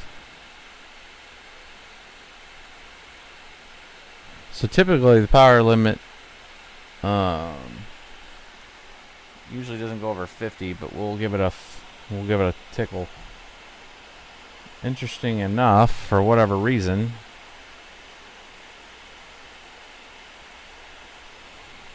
now logic would dictate that that's an incorrect thing, but you're watching me live, so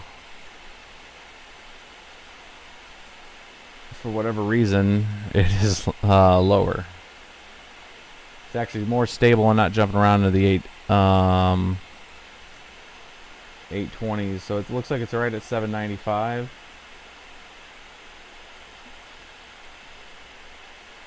And still holding 95. And I think the only thing it can come down to is it's just maybe more of an efficient use of the power that on those settings. So I might have found a sweet spot at 2150 memory. I had a weird fluctuation there for a second. I brought it back up. No, it's holding.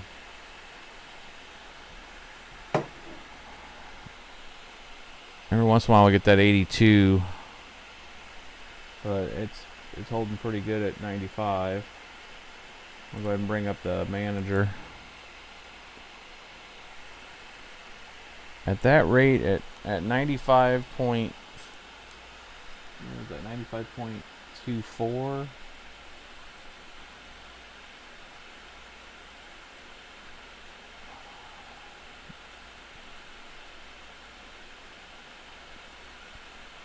That's right at 24.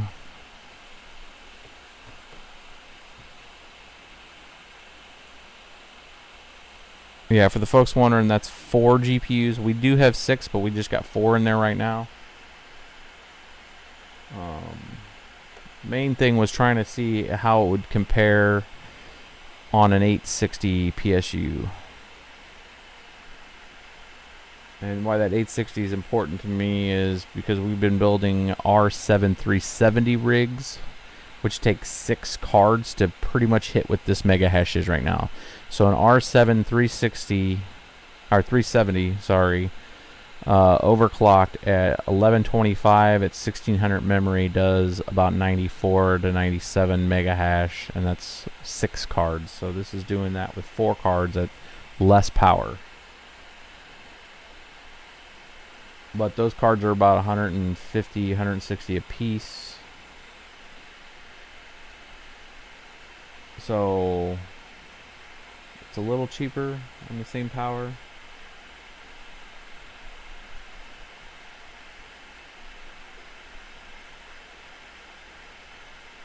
So let's do a Go back here. We're gonna snap this to grid over here. Let's take a look at these temperatures.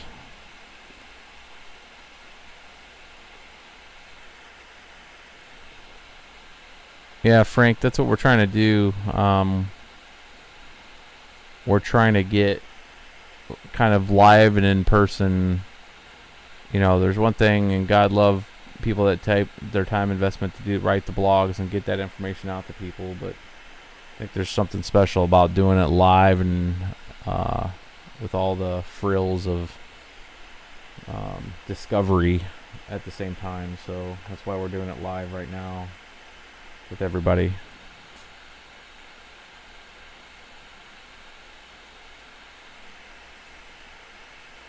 So we're going to take this power limit up. Now it maxes at 50. We're going to take that to that, and then I'm going to kill this. And we're going to take this to, what do you think?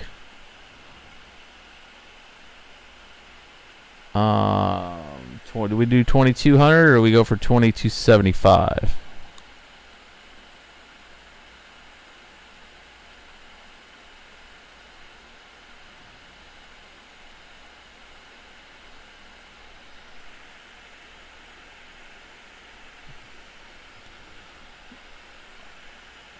Let's just do 2200.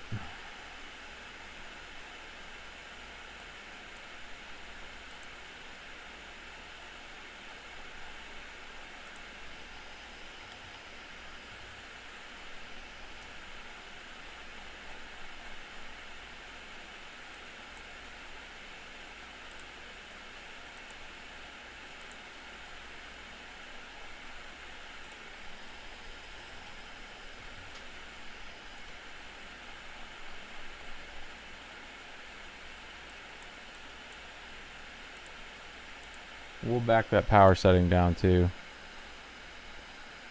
Yeah, no problem on the live stream, guys. I really like doing these. I like the live interaction.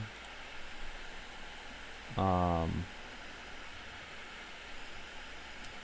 think it's healthy to see it live sometimes.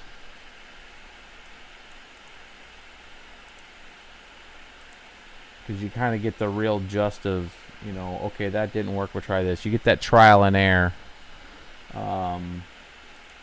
Which we all, I mean, I think anybody that's an enthusiast or anybody that's in this genre, I mean, some of this stuff is pseudoscience in some ways, so it's good to kind of work through those together and understand and kind of set expectations with people that are getting into it, that to understand that, hey, if you run into an issue, it's okay. There's a community, there's people that kind of look and find that and help people from spending a lot of time trying to troubleshoot. So alright, I think we got them all set. Looks like they're all holding. So I'm going to close that out, and then I'm going to go ahead and give it a whirl. Cross your fingers.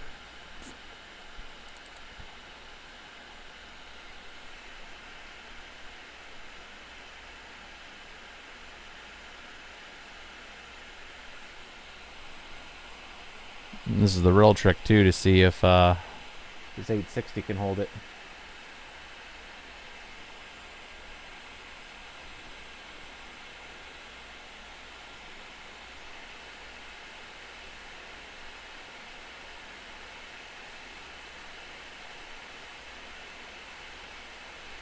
Well, we're able to arc out a couple more.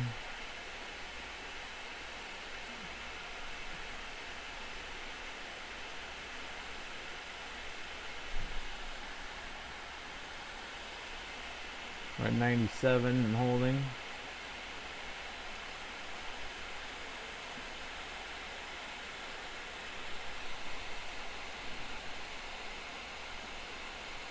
And somehow still holding the same amount of power.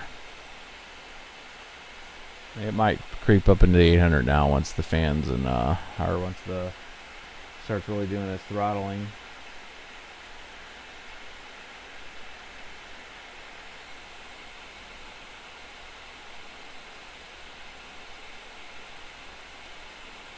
But it is pretty stable right there at 792.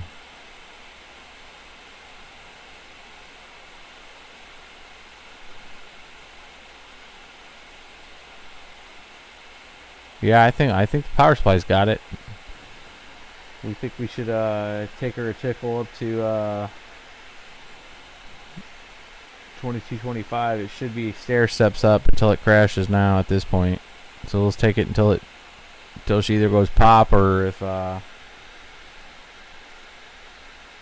it gives us a wonderful blue screen. But this looks pretty stable. Looks like we just peaked right at 800 on the power. That's a good solid number right there for 4 cards. We'll take a look at the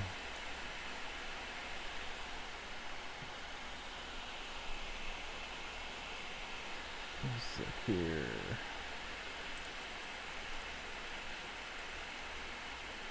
Snap that to grid.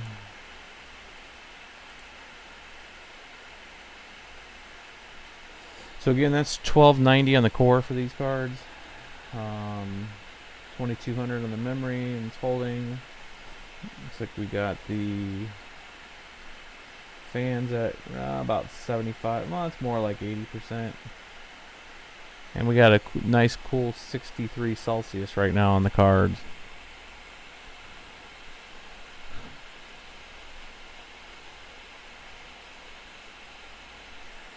So 63 is not bad at 80% fan.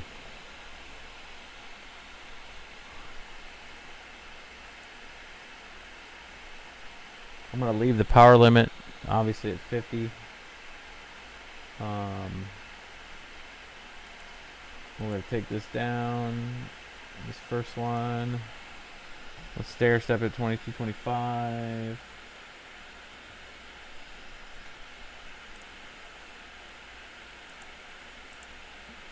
Good sign that didn't crash.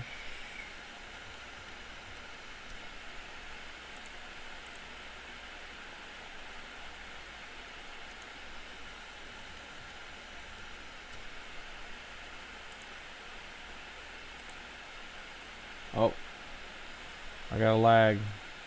We may have had a little lost mat. So that third card did not like that 2025. I had 2 of the other ones did like it.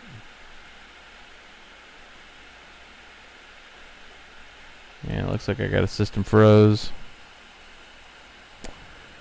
Temperature in the room. I got a measurement. Hold on.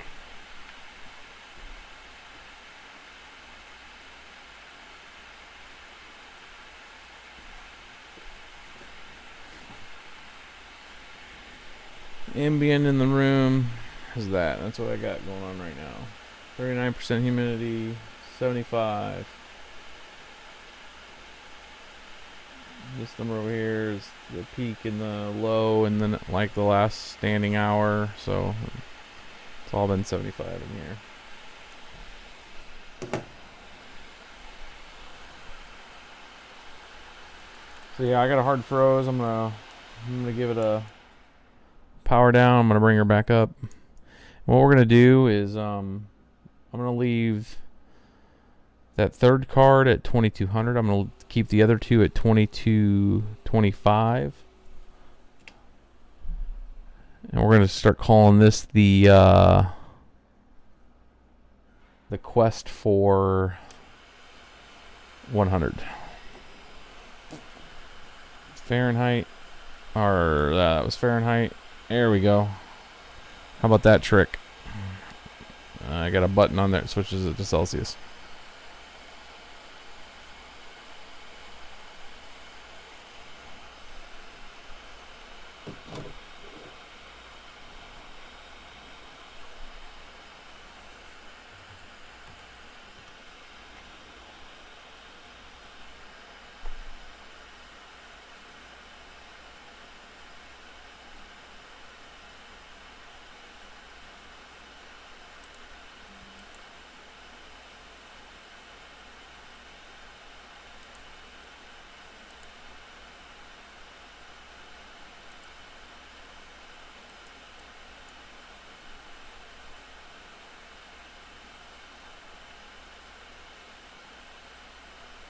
that go through and reset everything?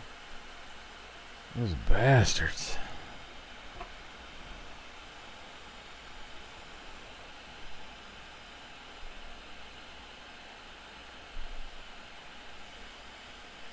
Yeah, I know, 7. That's the first one we loaded. We were going to load 10, but we went with 7 first. I usually start with 7, or usually I'll start with Ubuntu first, or EthOS.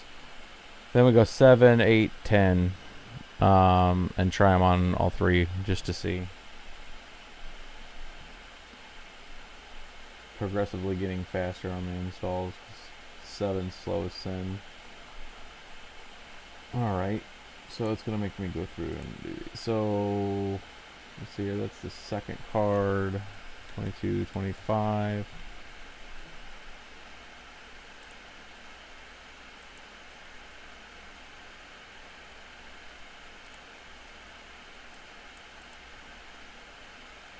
That's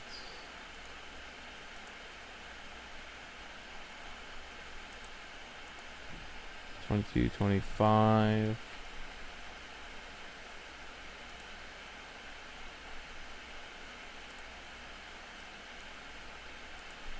Now this third card we're going to leave at 2200 since it was the one that did not like the 2225 setting.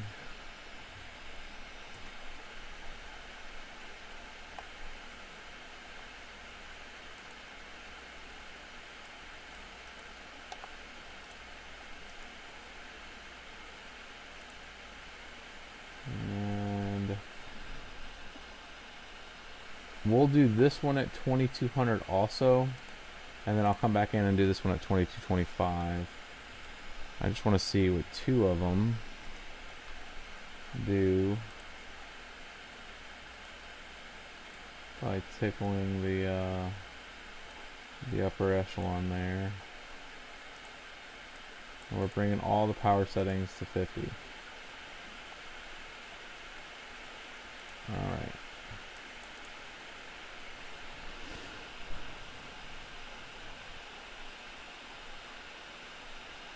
The VMIM's at 2225 for the first 2 cards, and then 2200 for the other 2. And then I'll take up the 4th card that didn't freeze. The 3rd one, for whatever reason, froze at 2225. It just wasn't compatible with that.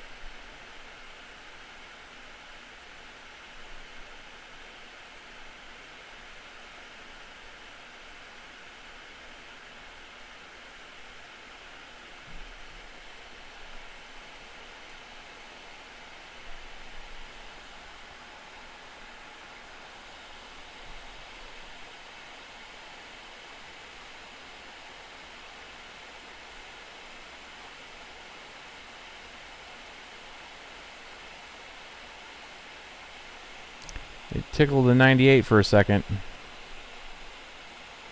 But it looks like it's going to hold this 97.1.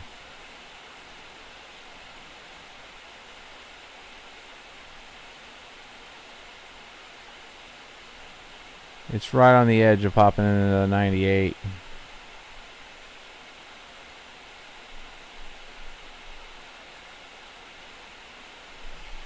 Yeah, for the folks that haven't seen the rig in a while. We'll let this run for a second anyways.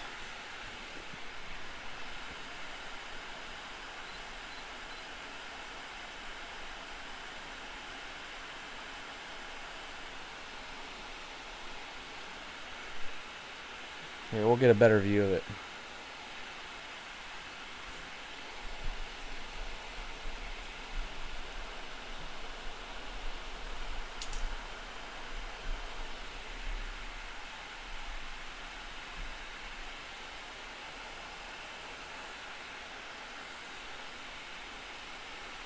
Now, I don't have the cards plugged into it right now. They're just kind of setting in place.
just to give you guys a good scale of what it is.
I'm going to give it a quick reboot. It did not like after I shut the mining down.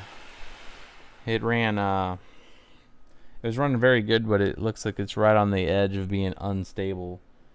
We didn't get a good look at the power usage there, but it looked like it was about 810. I'm going to take that fourth card to 2225, and we'll see what we can get out of that.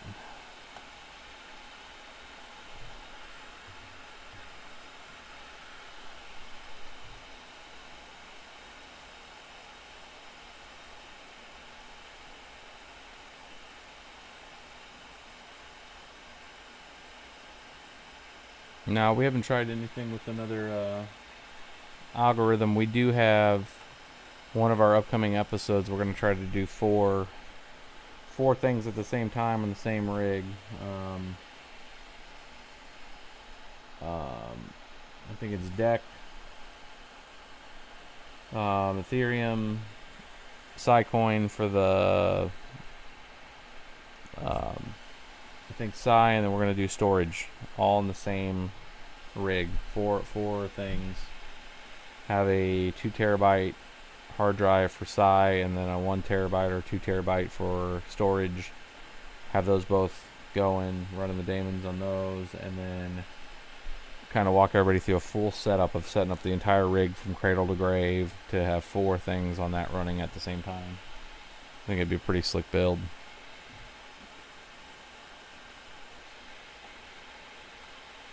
Really maximize it. Alright, let's do...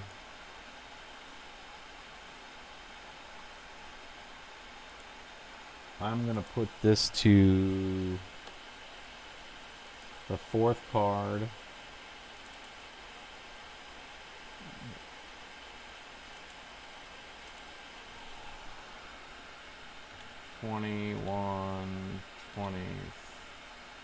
Or no. 2225. So we're going to do 2225 on the 4th card that we didn't do before.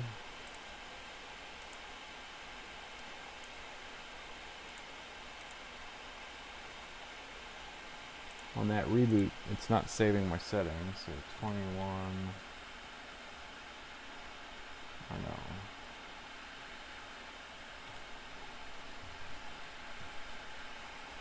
2200 on the 3rd card since it was having the problem.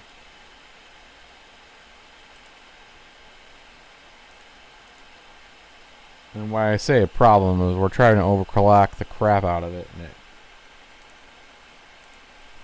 it just doesn't like that higher setting.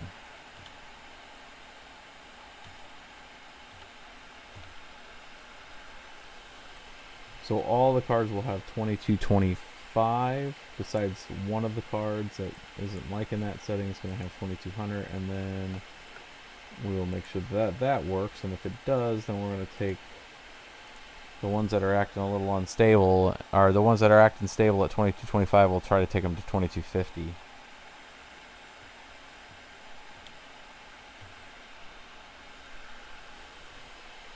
And see if they can hold that.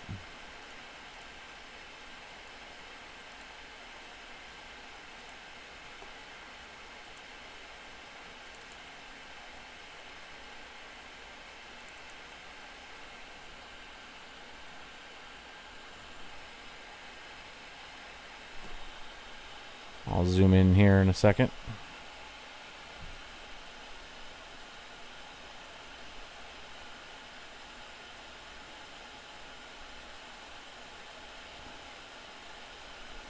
On 380 nitros, you can absolutely run on a 2250. 380 nitros, non-X versions will use right at about 1100.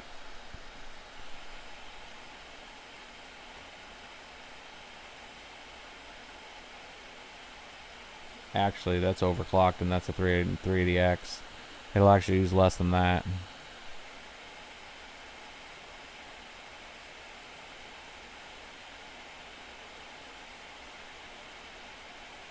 So we're at 97.7.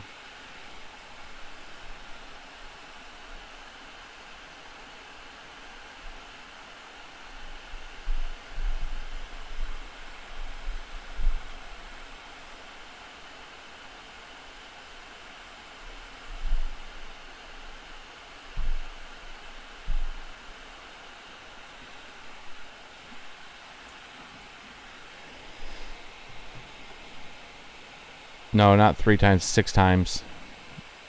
6 times 380s will use right there at 1100.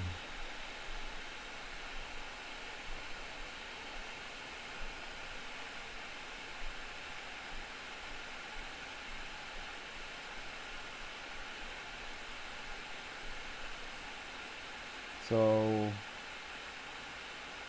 97.8.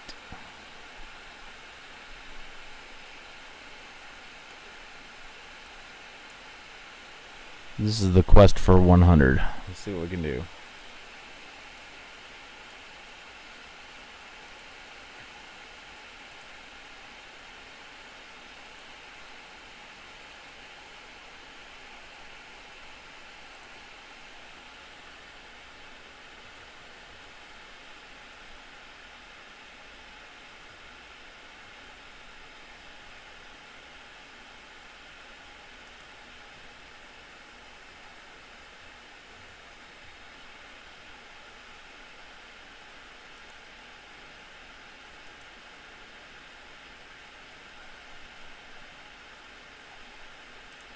We're clicking it up a notch.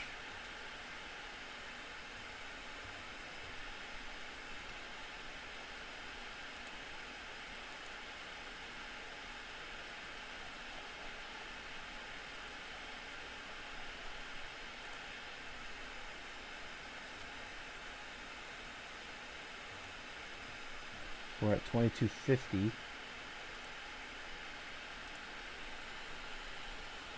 Cross your fingers.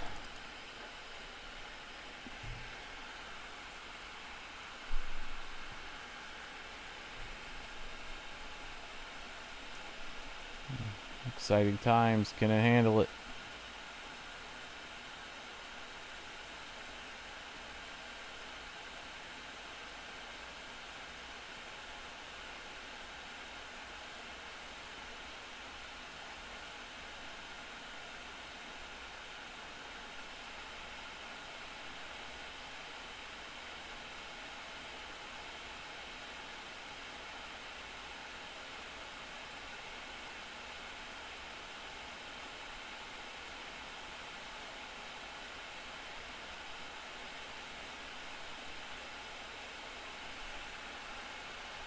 We're maybe bouncing off the TDP here because it's holding about the same.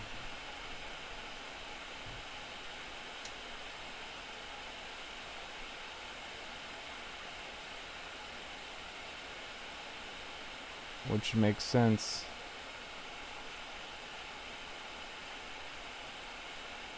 $97.8.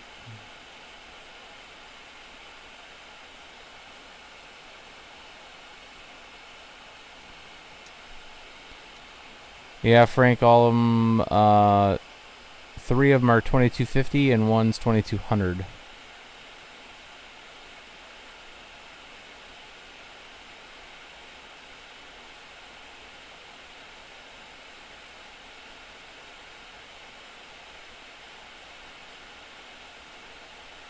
And for whatever reason,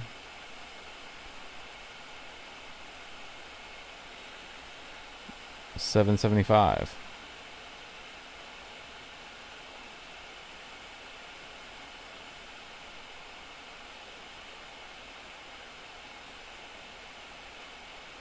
And then the weird switch of events, less power is more hash in some weird twisted way for this. As we all saw earlier when I had these at a little less, they were more power.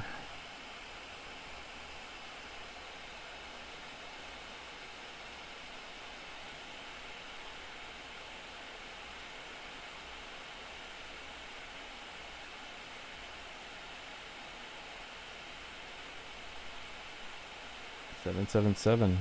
Winner, winner.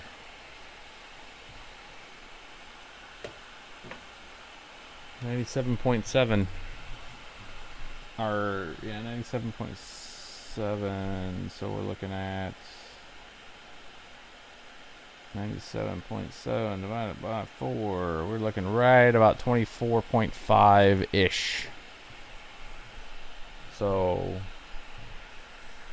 right on with a R9 390. But I'm gonna tell you, a 390 rig, 4 of those would be using a little more than 400 watts more power. So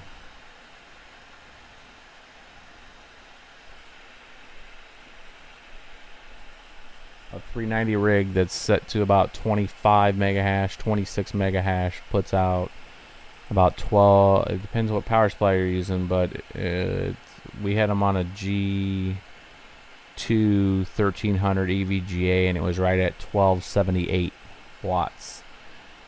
I've had it on a 1200 AXI, which is a very nice platinum power supply, and they were right at 1204, 1202, somewhere around there, just over 1200. So a little bit more efficiency, about 60 watts difference with the AXI, but you're still talking,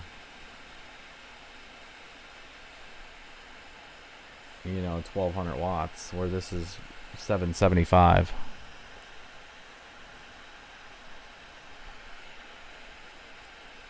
And from the looks of it, it looks pretty stable.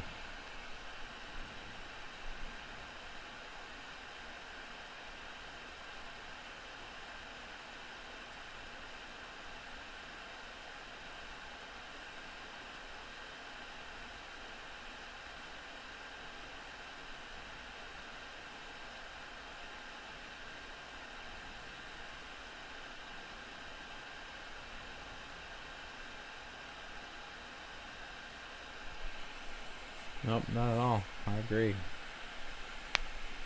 But it looks like that's where she's limits at. Let's see how much more headroom we got there. I mean, usually like going into, that's the headroom. So whatever it, when it's uncommitting its work on that exit. So it's as stale as it is until you have to turn it off. Which now that resets the settings. So I think it's the overhead we got on it. We could probably overclock it just a little more, but we're not really seeing that much more dividends.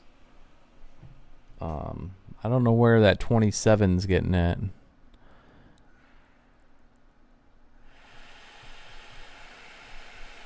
That 27 mega hash flame that we saw out there, because we're not seeing 27. We're actually pretty far from 27 when you look at the creeping that we've done from taking the memory clock up 250 megahertz per card.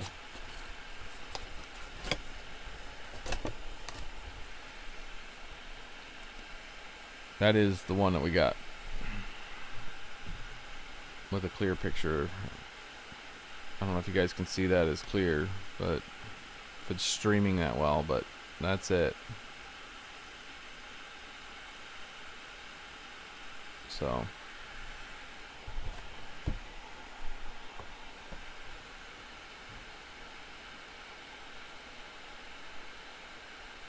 That's the back of the box.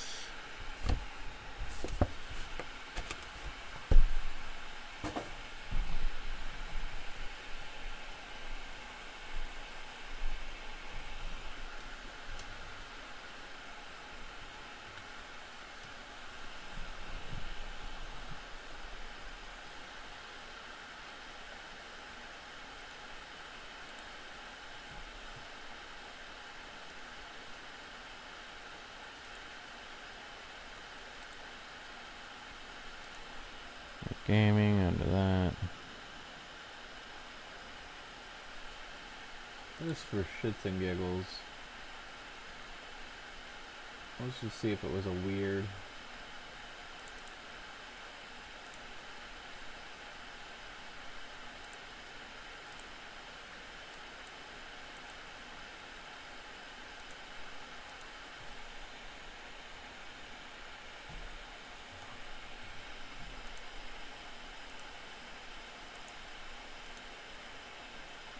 May have been a weird thing. We're going to try everything at 2250.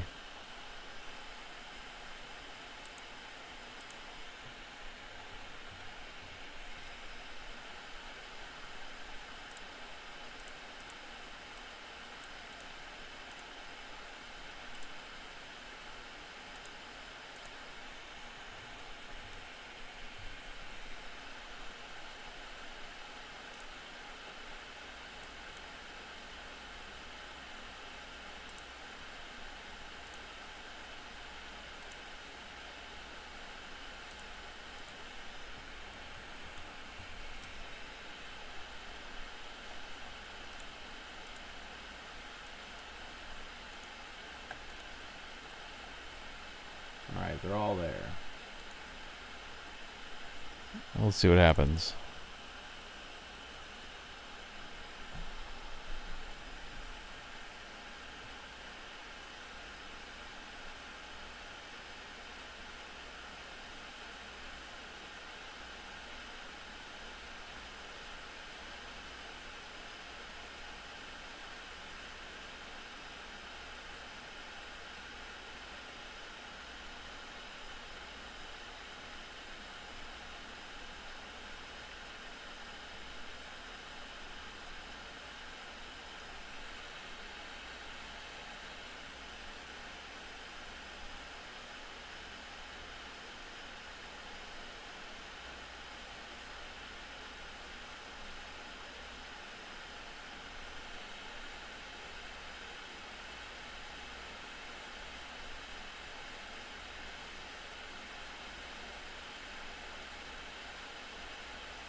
Looks a little slower. I think it's still having that one card's having some issues. This is just taking a second for it to work its way up.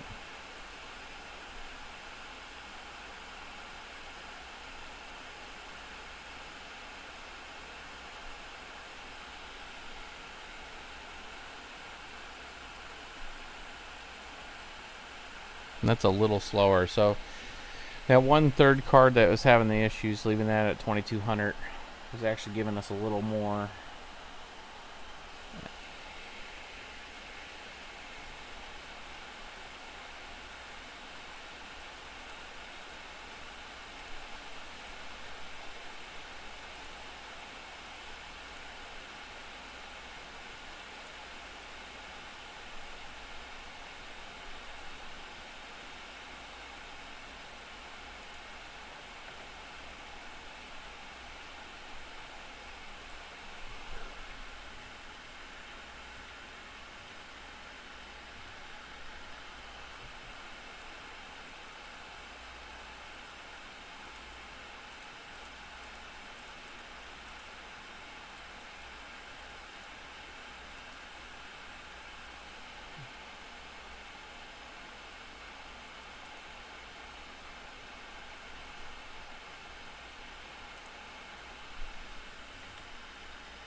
So 2250 is as high as that thing will let me go.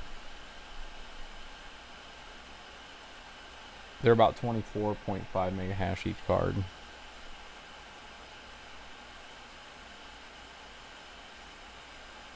Yeah, that's actually a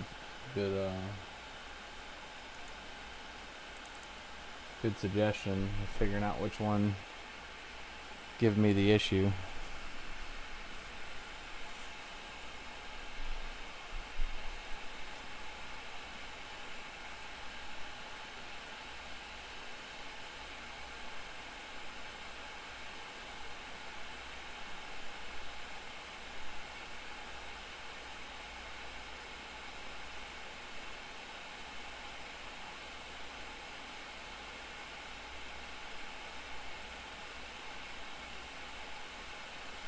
Woo.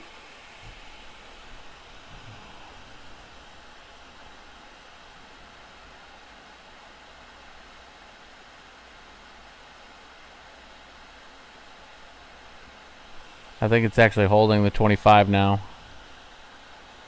on all of them. Yeah, it's holding 25 on all of them now.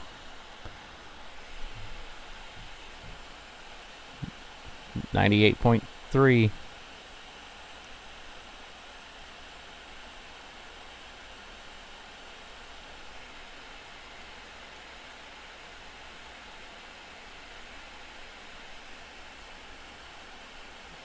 $98.6.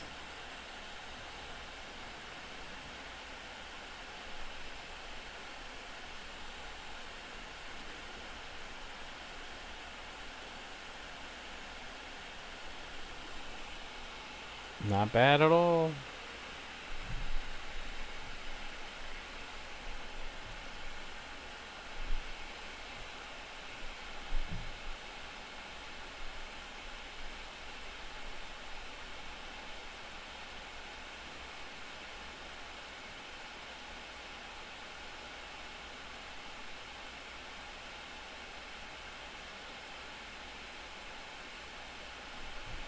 Yeah, it won't let me go to 2275. It tops up that actual tool does not let me go over 2250.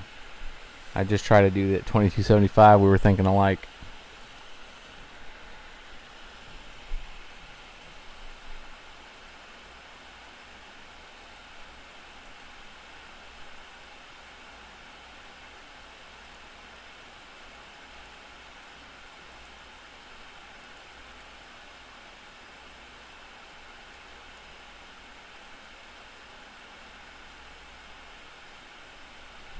Puts it right at the top. This is the hilarious thing to me, though. You all saw that it was doing 98. Whatever this thing's doing is just dragging on that mining. 'Cause look at that. That rate drops to 93.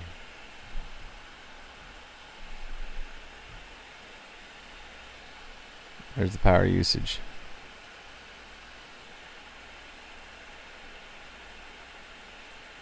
And temps with the power.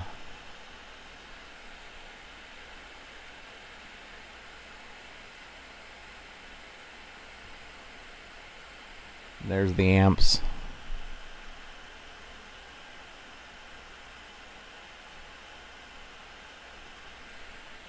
Here, I'll zoom in on the.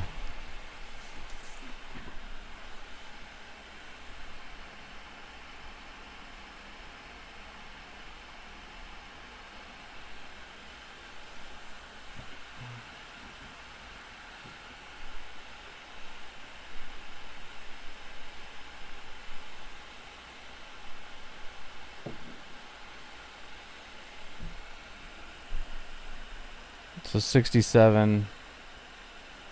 No, the cards aren't throttling whenever that's open, or maybe they are. Who knows? But if I close this,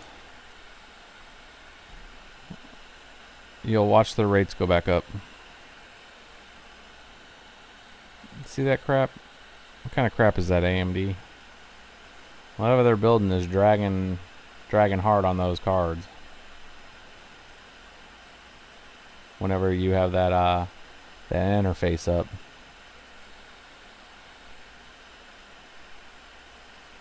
noticeable adjustment on mining power when that control panel is closed.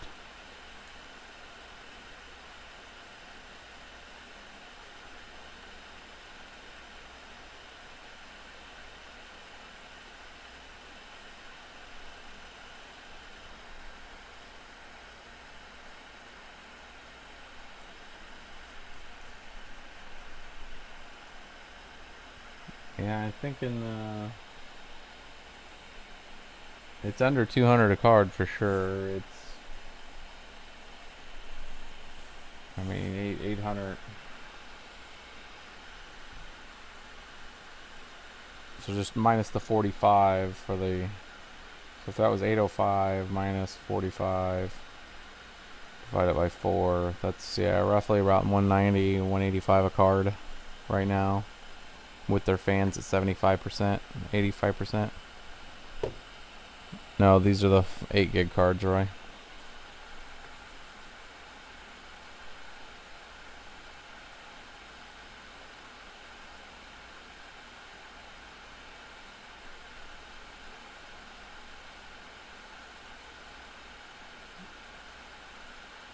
I think that's the quest for as far as I could get tonight on this is there. We're gonna have the team do get this Linux build complete with Ubuntu, with the test kernel that will allow ETH miner to work with the new AMD beta drivers for Linux. And we'll see if we can get 6 cards going on that.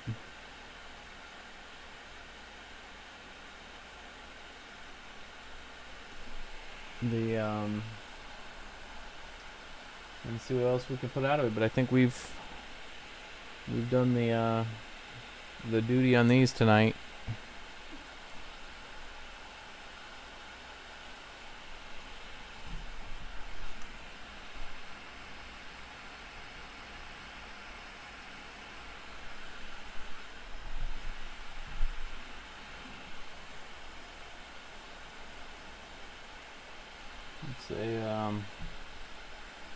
I think we'll go ahead and wrap this one up. I think we're close and pushed, we'll see here, almost 3 hours.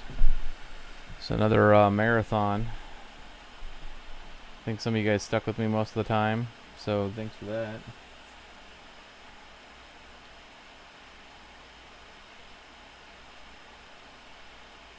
Hope you guys enjoyed it. It was a good time. We'll get this thing wrapped up, get her, put a bow on her, and we got a couple other episodes that we're gonna do, or we're gonna do at least a full episode on this with a 6 card all in Linux. Either if EthOS updates it or what, we'll do the episode there, and then I have a single card rig that I'm gonna do with that MSI 295 X2 that's in the back. We're going to do a smaller rig, have the water cooler off to one side, all PSU. I think we got a 650 for it, or no, I think what is that? It's an 850 P2 that we'll put in with that. And it's just a 1 card rig. You can use it for gaming and whatever, but then you can mine at night and dual boot. We're going to do dual boot on it.